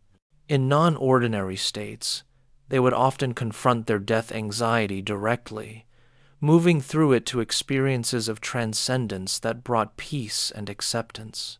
They might experience their life reviewing in totality, seeing the meaning and pattern of their individual existence. They might have experiences of dissolving into light or merging with cosmic consciousness, giving them experiential certainty that something continues beyond physical death. This work has been revived in recent years as psychedelic research has become legal again in some contexts. Studies using psilocybin for death anxiety in cancer patients have shown remarkable results. A single guided psychedelic session can produce lasting reductions in death anxiety and depression, increased quality of life, and spiritual well-being. This vindicates Grof's early observations and suggests that the perinatal and transpersonal work he mapped has profound practical applications. Jung would likely have approved of these developments while perhaps wondering whether the focus on intense peak experiences might lead some people to undervalue the longer, slower work of building a symbolic life and gradually transforming their relationship to death through dreams, reflection, and conscious confrontation with mortality. His emphasis was always on the integration of experiences into the totality of one's life rather than on peak experiences in themselves. Another phenomenon worth examining is the experience of meaninglessness and depression, what Jung called the neurosis of modern life. Jung observed that many of his patients, particularly those in midlife, suffered not from classical neurotic symptoms rooted in conflicts or traumas, but from a sense that life lacked meaning and purpose. They had achieved the conventional markers of success, but found them hollow. They sensed that something essential was missing, but couldn't name what it was. Jung understood this as a spiritual problem, masquerading as a psychological one. The psyche was calling the individual toward individuation, toward authentic self-realization, but the ego was deaf to this call, or was resisting it. The depression and sense of meaninglessness were the self's way of making it impossible to continue living in the old way. The suffering created an opening for transformation. Jung's treatment of such cases involved helping the patient attend to their dreams and unconscious material, looking for indications of what the self was asking of them. Often the dreams would contain imagery of neglected or imprisoned figures needing to be freed, of journeys that needed to be undertaken, of forgotten or forbidden aspects of life that needed to be reclaimed. The work was to help the patient understand these symbolic communications, and then to take concrete steps in their outer life to honor what the psyche was calling for. This might mean changing careers, ending an inauthentic marriage, rekindling creative work that had been abandoned, developing a spiritual practice, or any number of other changes that would bring the outer life into alignment with the inner life. As this alignment developed, the sense of meaninglessness would typically lift, replaced by a sense of being on a path, of one's life having purpose and direction, even if that direction was challenging or required sacrifice. Grof's understanding of depression and meaninglessness would include this Jungian perspective, but would add the perinatal dimension. He found that many cases of depression were related to the second basic perinatal matrix, the cosmic engulfment, the no-exit situation. Depression, in this view, was not just a biochemical imbalance or a response to life circumstances, but often involved activation of this deep template of hopeless suffering. People in this state might describe feeling trapped, crushed by life, unable to see any way forward. The world appears gray and meaningless. Energy is depleted. Nothing brings pleasure or relief. This maps almost perfectly to the experiential qualities of BPM. 2. when the fetus is being subjected to crushing contractions but the cervix has not yet opened to allow birth to proceed. Grof found that therapeutic work at the perinatal level could produce dramatic relief from depression. When patients in non-ordinary states moved from BPM 2 into BPM 3, the death-rebirth struggle energy would return, though initially as aggression and rage. This was often frightening for patients who had been depressed and passive, but it represented a crucial shift from hopeless victimization to active engagement with the forces, constricting them. If the process could continue through to BPM 4, the birth experience, patients would often experience a profound lifting of the depression, as if they had been reborn into a new relationship with life. This biological understanding of depression suggests that trauma at the perinatal level can sensitize the organism to later episodes of depression, creating a template that gets activated by stress or loss. It also suggests that healing requires more than cognitive restructuring or symbolic understanding. It requires a somatic working through at the level where the trauma is encoded in the body-mind system. Again, we see that Jung and Grof are describing different levels of the same phenomenon. Jung focuses on the meaning-level depression as a call to transformation, as a signal that the current life structure is not serving the self. Grof focuses on the somatic and experiential level depression as activation of perinatal trauma that requires experiential resolution. Both are valuable, and ideally a complete treatment would address both levels. Let us consider one more example, the phenomenon of spiritual emergency, a concept that Grof and his wife Christina developed to describe situations where spiritual awakening becomes crisis. They observe that some people, often in the course of meditation practice, spiritual seeking, or even spontaneously, would enter powerful, non-ordinary states involving intense energies, visions, and perceptions that they could not integrate. These experiences, which traditional cultures would recognize as spiritual initiations, were often misdiagnosed as psychosis and treated with medications that suppressed the process rather than helping it complete. Grof distinguished spiritual emergencies from true psychosis by several criteria. In spiritual emergency, the person retains some insight that they are going through a transformative process, even if they feel overwhelmed by it.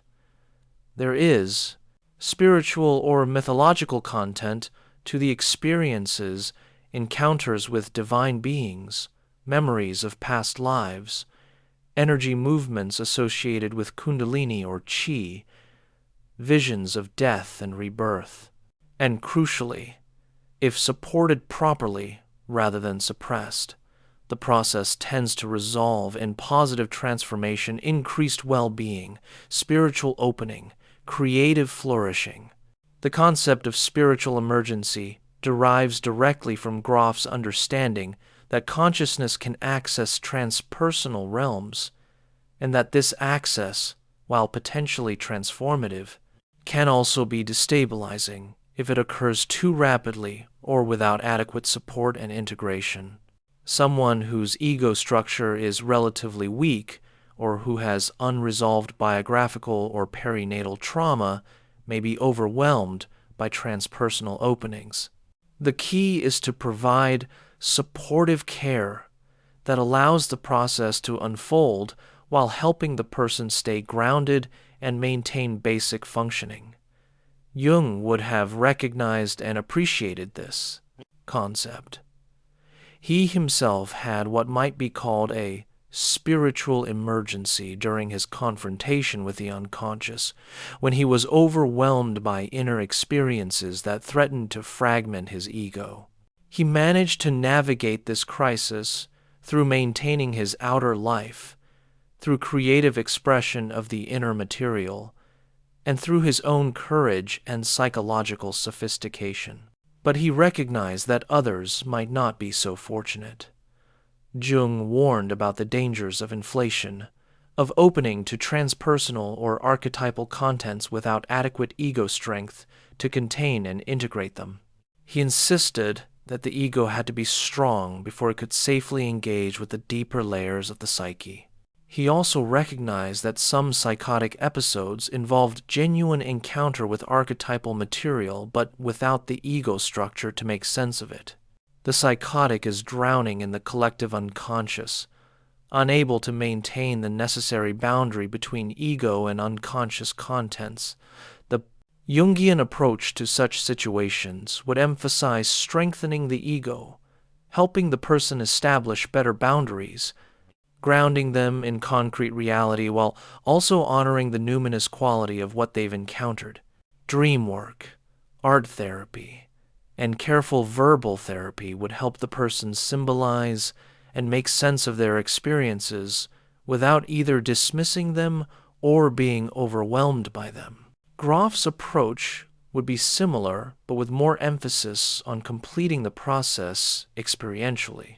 If someone is in the middle of a death-rebirth process, the goal would be to help them move through to completion rather than stopping the process prematurely. This might involve intensive support, possibly including facilitated holotropic breathwork sessions to help complete the transition, certainly including help with integration and grounding. The key principle is that these are not pathological processes to be suppressed, but natural healing processes that sometimes need support to reach completion. Both Jung and Grof would agree that modern psychiatry's tendency to immediately medicate unusual experiences represents a tragic misunderstanding. Not all unusual experiences are pathological. Some represent the psyche's attempt to heal and transform. Suppressing such experiences with drugs may relieve immediate symptoms, but prevents the deeper healing that the psyche is attempting to achieve. As we've explored these comparisons, a pattern has emerged. Jung and Grof are both mapping the same vast territory of human consciousness, but from different vantage points and with different tools. Jung approaches from the interpretive, symbolic dimension, asking what experiences mean and how they fit into the pattern of individuation. Grof approaches from the direct experiential dimension, asking what happens when we fully enter into these states and allow processes to complete. Jung emphasizes the gradual work of making the unconscious conscious, of building ego strength, before encountering deeper layers of using symbolic understanding to integrate unconscious contents. Grof emphasizes the power of intense experiential breakthroughs, of trusting the psyche's own healing intelligence, of completing interrupted processes at the somatic and experiential level. Jung sees the collective unconscious expressed primarily in symbols, archetypes, and mythological patterns that require interpretation. Grof sees these same patterns but experiences them as actual territories that can be visited in non-ordinary states, landscapes of consciousness that have their own laws and logic independent of individual psychology.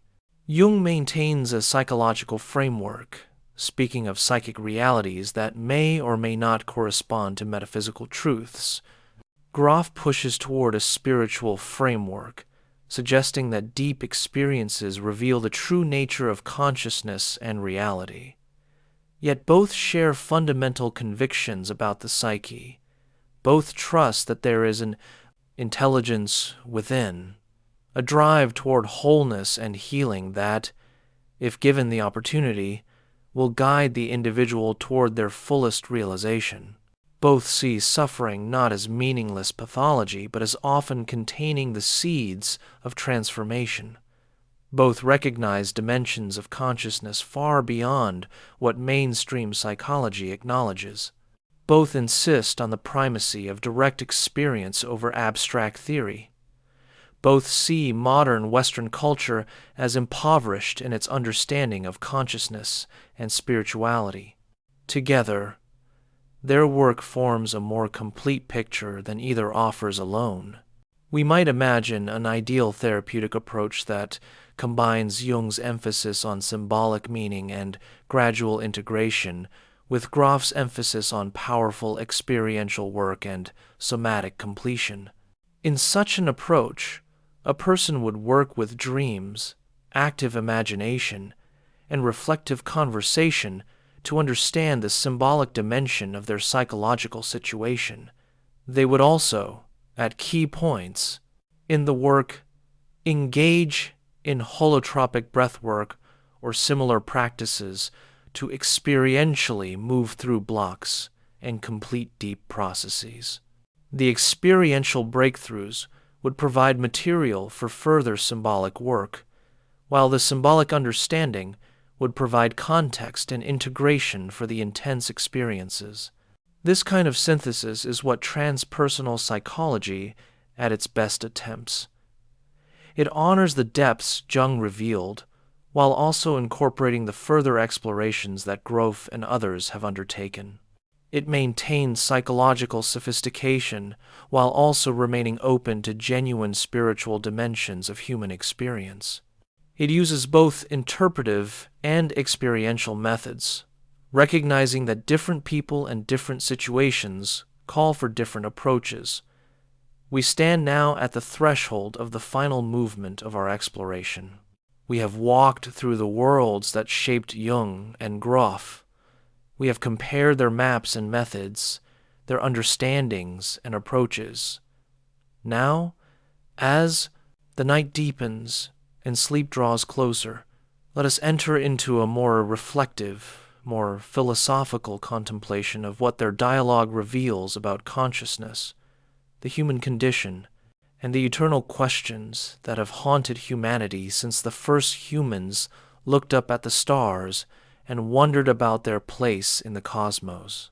The conversation between Jung and Grof illuminates something essential about what it means to be human in a universe that seems both intimately known and ultimately mysterious. We are consciousness somehow trapped or embedded in matter, in bodies that are born from bodies, that suffer and struggle and eventually die. Yet in this very limitation, we discover capacities for transcendence, for connecting with something larger than our individual existence. Jung's work arose from his profound sense that the psyche contains multitudes, that what we take to be our identity is merely the surface of something far deeper and more complex, he discovered through his own inner experiences and through decades of clinical work that there are autonomous complexes within us, subpersonalities and patterns that have their own intentions and energies. More profoundly, he discovered that beneath the personal layers of memory and experience there are universal patterns, archetypes that connect us to all of humanity, and perhaps to something even larger, the very structure of consciousness itself. This discovery was revolutionary and remains so. Modern scientific psychology, rooted in empiricism and often in materialist assumptions, tends to see consciousness as generated by the brain, individual mental contents as learned from experience, and psychological problems as dysfunctions to be corrected through behavioral modification or chemical intervention. Jung's psychology challenges all of this. It suggests that consciousness is not simply generated by individual brains, but is rooted in something collective and inherited. It proposes that there are inherent structures in the psyche that shape experience in universal ways. It sees psychological suffering not as mere dysfunction, but as often carrying meaning, as the psyche's attempt to push toward wholeness and fuller realization. This Jungian vision dignifies human psychology in a profound way. Our dreams are not merely the brain's random processing of daytime residue, but communications from the deepest part of ourselves, using the ancient language of symbols that humanity has always known. Our symptoms are not simply problems to be eliminated, but potentially carry messages about what needs to change, what needs to be integrated, what the self is calling us toward. Our spiritual longings and mystical experiences are not delusions or escapes from reality, but encounters with the archetypal dimension of the psyche, glimpses of the self that transcends yet includes the ego. Jung lived in a time when religion was in crisis in the West, when the old certainties of Christianity had been undermined by modernity, science, and the horrors of war. Nietzsche had proclaimed that God was dead, and many people felt the void that remained. Jung's psychology offered a response to this crisis.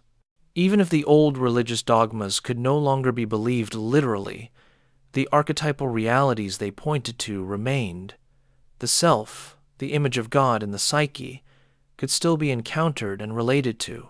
Individuation could provide the meaning and purpose that traditional religion had once offered. The psyche itself, understood deeply enough, revealed itself to be inherently spiritual. This is Jung's profound gift, he showed, that psychology, pursued deeply enough, inevitably encounters the spiritual dimension.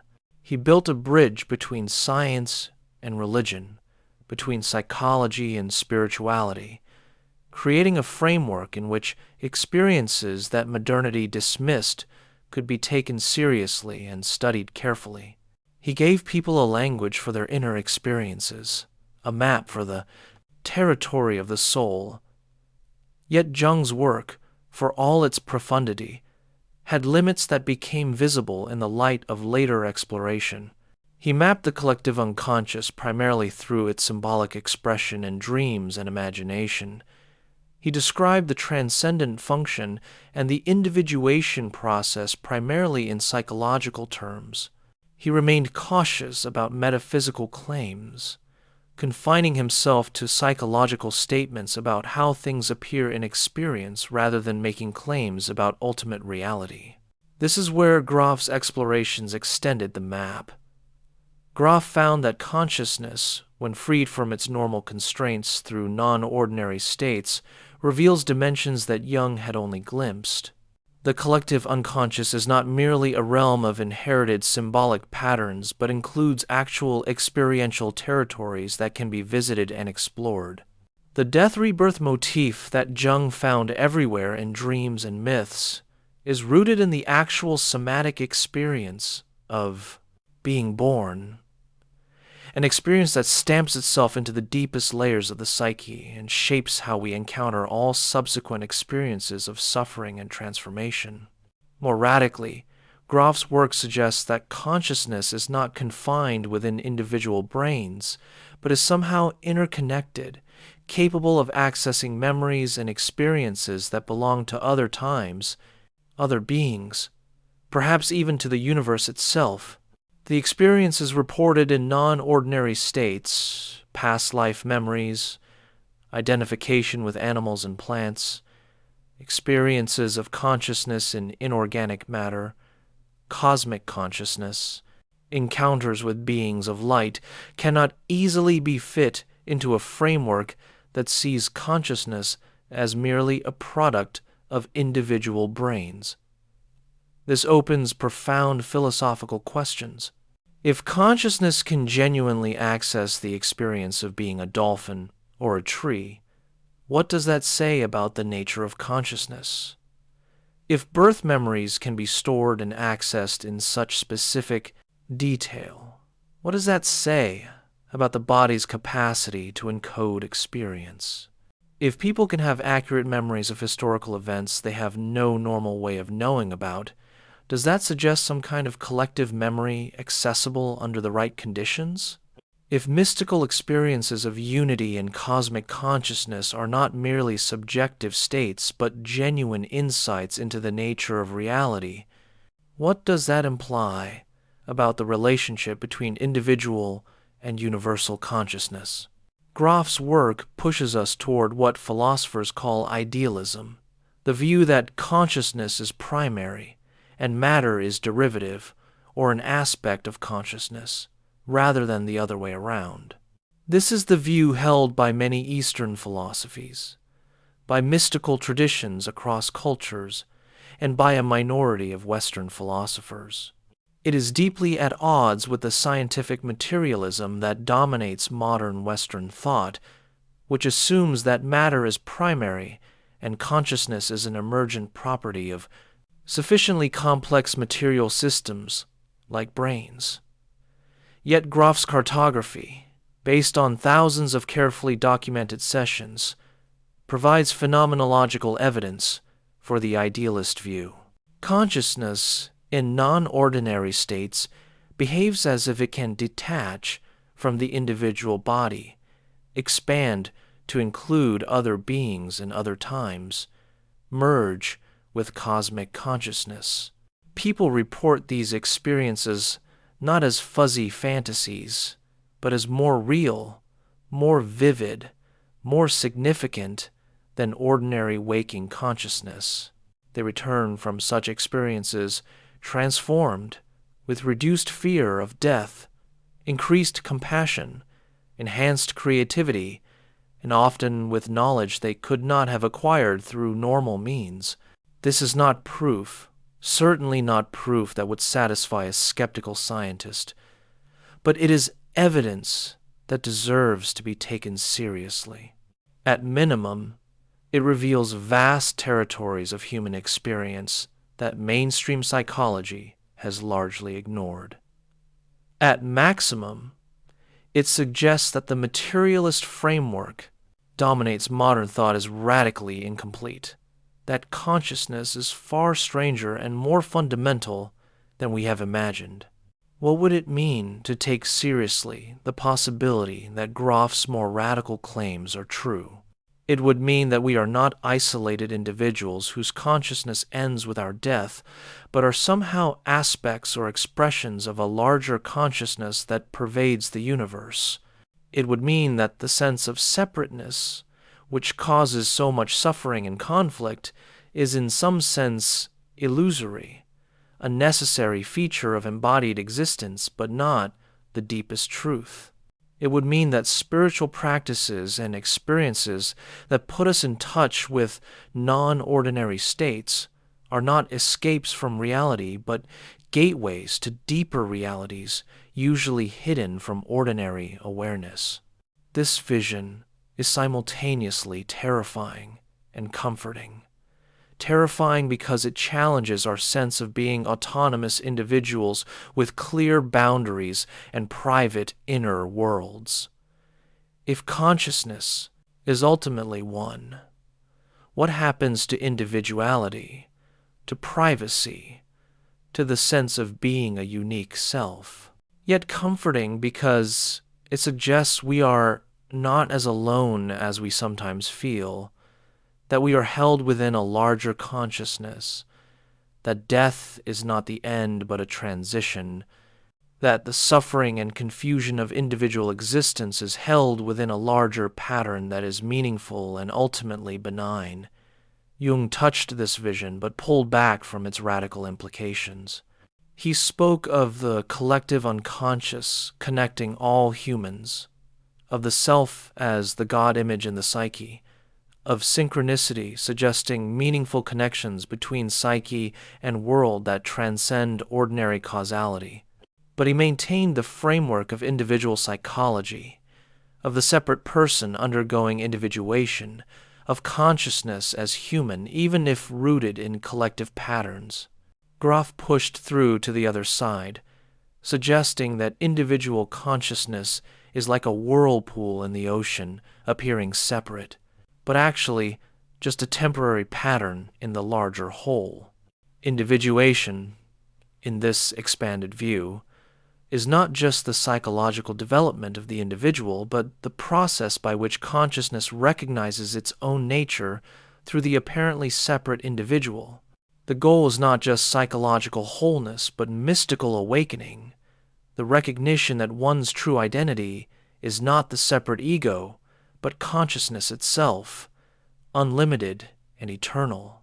Yet we must also honor Jung's caution. Mystical experiences, however powerful and transformative, can also lead to inflation, to premature claims of enlightenment, to bypassing the difficult work of psychological integration. Someone who has had a profound experience of cosmic unity may return believing they have transcended all the ordinary problems of life, only to discover that their unhealed wounds, their neurotic patterns, their interpersonal difficulties remain. Spiritual experience without psychological integration can become a form of dissociation, an escape from the challenges of embodied existence rather than a deeper engagement with them. This is why the synthesis of Jung and Grof is so important. Jung keeps us grounded, reminds us that the ego has its necessary function, that symbolic understanding and gradual integration matter, that individuation is a lifelong process that cannot be shortcut by peak experiences. Grof opens us to dimensions Jung mapped only partially, shows us that profound experiential breakthroughs are possible, reveals that consciousness is vaster than we imagine. Together, they offer both the maps for deep exploration and the cautions necessary to navigate safely. The perinatal matrices that Grof discovered provide a particularly powerful framework for understanding human suffering and transformation. The movement from BPM 1 through BPM 2 and 3 to BPM 4 recapitulates the spiritual journey described in countless traditions. We begin in paradise, in unity with the source, unconscious but blissful. We fall into suffering, into the experience of separation and confinement, the dark night where God seems absent and escape impossible. We struggle with the forces that oppress us, moving through death and rebirth, the hero's journey, the alchemical transformation. We are born into freedom, into recognition of our true nature, into the light. This pattern is not just spiritual metaphor, but is stamped into our bodies and psyches through the actual experience of being born. Every human who has been born vaginally has moved through these stages. Even those born by caesarean section live in a world shaped by the birth process, absorb its symbolism from the culture, and may encounter it in non-ordinary states. The perinatal matrices thus provide a universal experiential template that shapes how we respond to suffering, how we approach transformation, how we conceive of the spiritual path. This is why the death-rebirth motif appears everywhere in human culture. It's not merely that it's a useful metaphor, though it is. It's that it reflects the deepest pattern of human experience, the movement from unity through separation and suffering to reunification at a higher level. Christ dies and is resurrected. The Buddha sits under the Bodhi tree, moving through all the temptations of Mara, dying to his attachment and ignorance, being reborn as awakened. The shaman undergoes dismemberment and reassembly. The initiate in the mystery religions dies and is reborn into gnosis. The alchemist's prima materia must be dissolved, purified through fire, and reconstituted as the philosopher's stone. Jung understood this pattern archetypal depth and explored it extensively in his work on alchemy, on Christian symbolism, on mythology and fairy tales. But he approached it primarily as psychological process, as symbolic transformation. Grof showed that underneath these symbolic expressions lies the actual somatic experience of birth, that the power of the death-rebirth archetype derives partly from its grounding in the body's memory of its first and most profound transformation. This suggests a multi-leveled understanding of psychological and spiritual reality. At the surface is biographical experience, the events and relationships of our individual lives. Beneath that is the perinatal level, the templates laid down by the birth process that shape how we experience suffering and transformation. Beneath that is the collective unconscious, in Jung's sense, the inherited archetypal patterns that structure human experience across cultures. Beyond or within all of that is the transpersonal realm, where consciousness seems capable of transcending individual boundaries entirely. And at the deepest level is what mystics call the ground of being, the absolute, consciousness itself before it takes any particular form. Human beings exist simultaneously at all these levels. We are unique individuals with our particular histories and personalities. We are also biological organisms, shaped by the universal process of birth. We are humans participating in species-wide patterns of consciousness. We are potentially capable of transcending our individual identity to experience other forms of being. And at the deepest level, we are expressions of consciousness itself, the universe becoming aware of itself through the form of an individual human life. This multi-leveled understanding has profound implications for how we approach both psychological healing and spiritual development.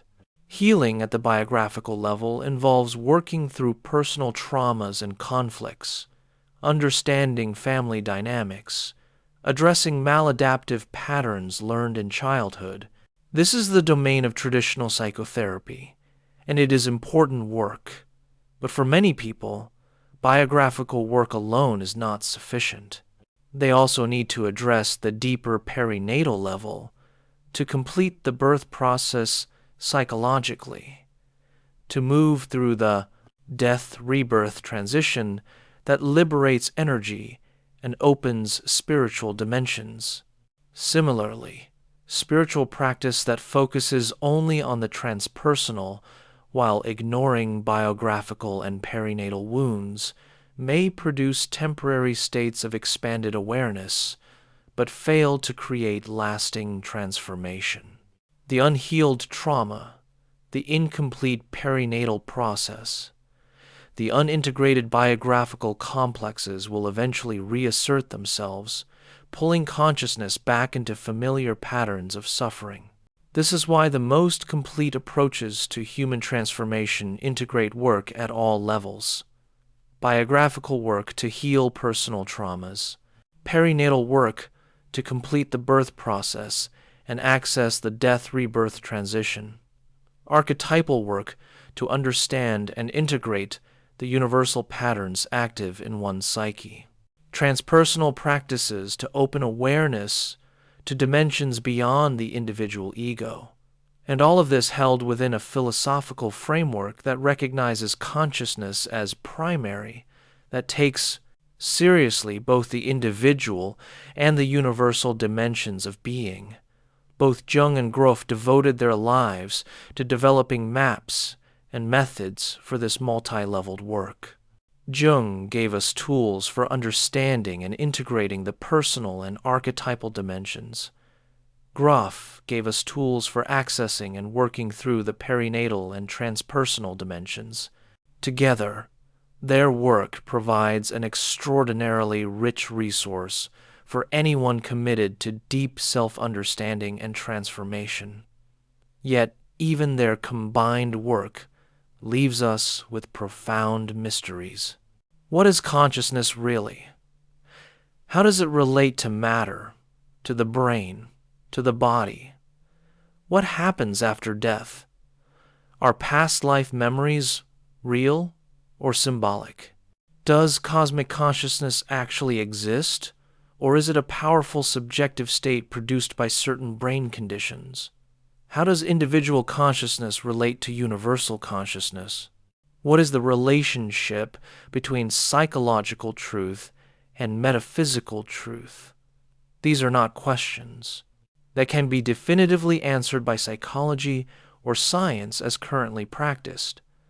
They push us into the domains of philosophy, metaphysics, and spirituality, where different frameworks provide different answers.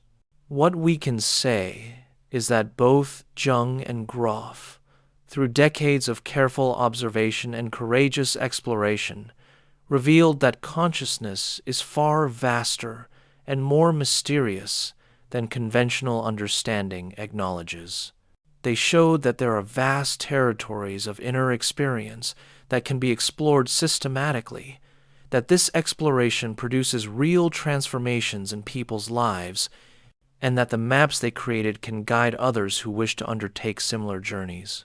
Perhaps the deepest gift of their work is the invitation to take one's own inner experience seriously, to recognize that consciousness is not a problem to be solved, but a mystery to be entered into. The dreams that come in the night, the feelings that arise unbidden, the intuitions and synchronicities and strange experiences that punctuate ordinary life.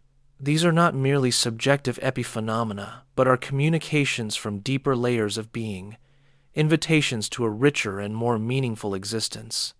Jung and Grof both demonstrated that this invitation is not merely for specialists or spiritual adepts, but is available to anyone willing to turn their attention inward, to sit with the uncomfortable and unknown, to follow the thread that leads down into the depths. The methods may vary: dream work, active imagination, holotropic breath work, meditation, or any number of other practices, but the essential movement is the same: a turning away from exclusive identification with the surface mind and toward the deeper currents of consciousness that flow beneath. This inward turn is countercultural in our contemporary world, which constantly directs attention outward toward consumption, entertainment, and digital connection.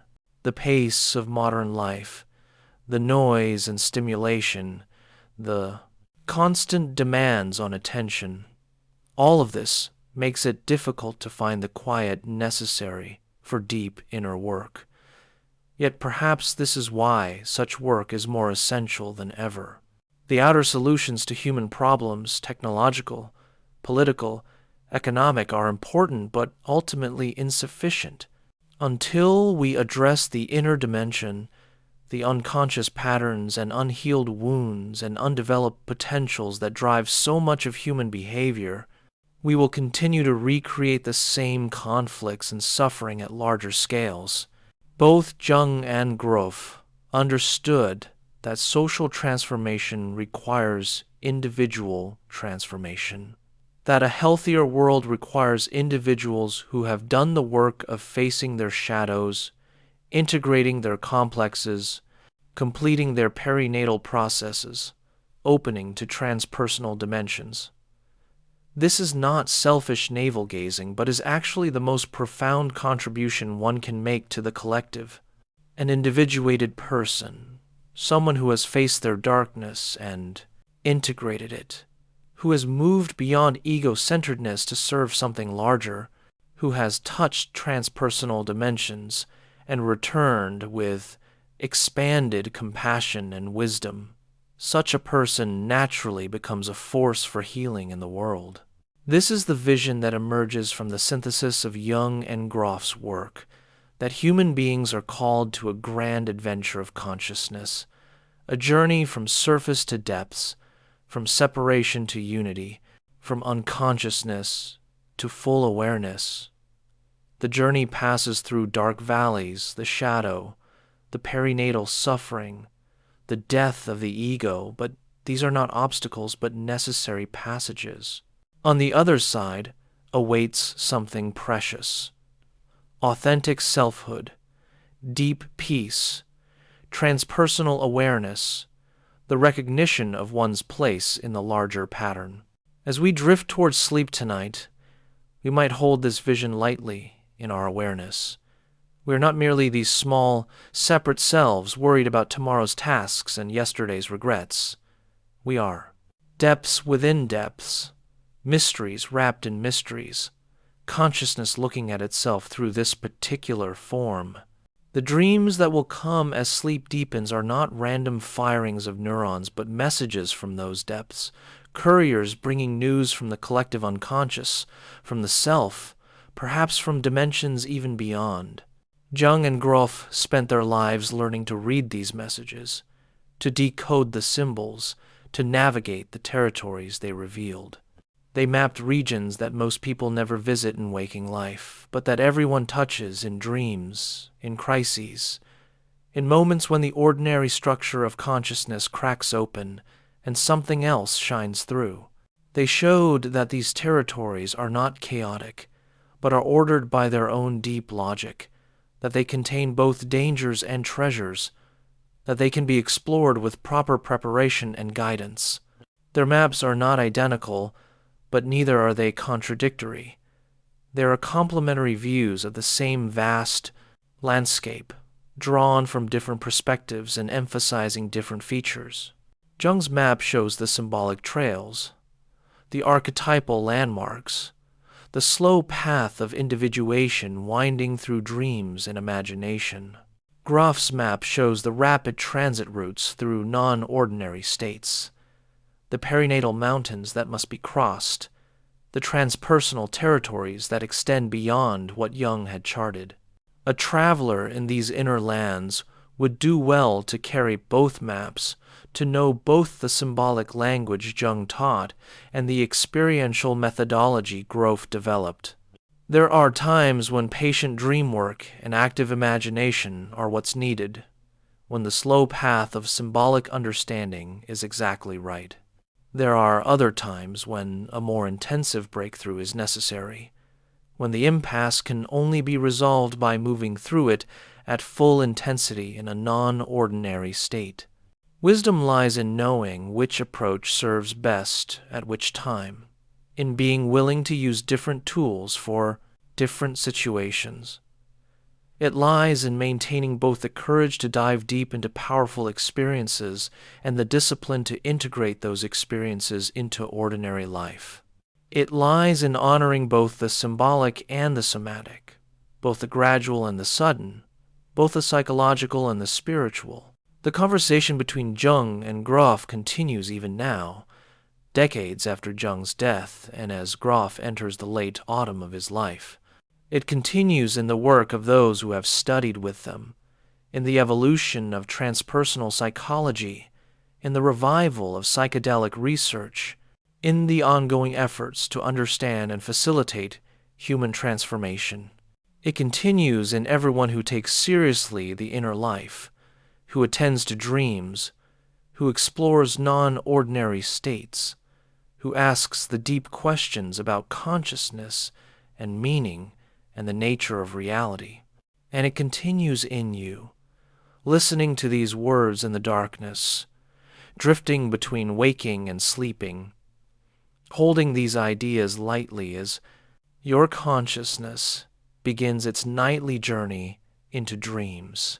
You are part of this great conversation, this ongoing exploration of what it means to be conscious, to be human, to be a temporary wave in the ocean of consciousness that has no beginning and no end. Both Jung and Grof would tell you to trust your own experience, to attend to what emerges from your depths, to follow the thread of meaning even when it leads into darkness. They would tell you that the psyche is wiser than the ego, that consciousness is larger than you imagine, that the journey inward is the greatest adventure available to human beings. They would tell you that you are not alone, that others have walked this path before and have left maps and methods, but also that your journey is unique, that the self has a particular path for you that no one else can walk. As sleep takes you now, let their voices fade. Let the concepts dissolve back into the formless ground from which they came.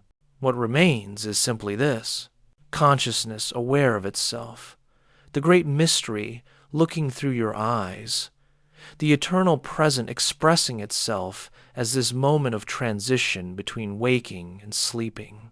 The dreams that come will be your own dialogue with the depths, your personal encounter with the collective unconscious, perhaps even a glimpse of the transpersonal dimensions beyond. Tomorrow you will wake and return to the daylight world of tasks and responsibilities, of ordinary consciousness and familiar concerns. But something of this exploration remains, a subtle shift in how you hold your experience, a quiet knowing that there are depths beneath the surface, dimensions beyond the obvious. And perhaps occasionally, in a moment of stillness or in response to some crisis or grace, those depths will open again, and you will remember that you are far more than you usually imagine, that consciousness is the great mystery at the heart of existence, that the journey inward is also the journey home. Thank you for walking with me through this exploration of two great minds who devoted their lives to understanding consciousness and facilitating human transformation. May their work continue to illuminate the path for all who seek to know themselves more deeply, to heal their wounds, to realize their potential, and to recognize their place in the great pattern of being. May you find your own way through the territories they mapped, discovering what is true for you, bringing back gifts from the depths to share with others, becoming more fully who you are meant to be. Rest now in the darkness. Let consciousness soften its grip on definition and distinction. Let the boundaries blur between self and not self, between inner and outer, between known and unknown.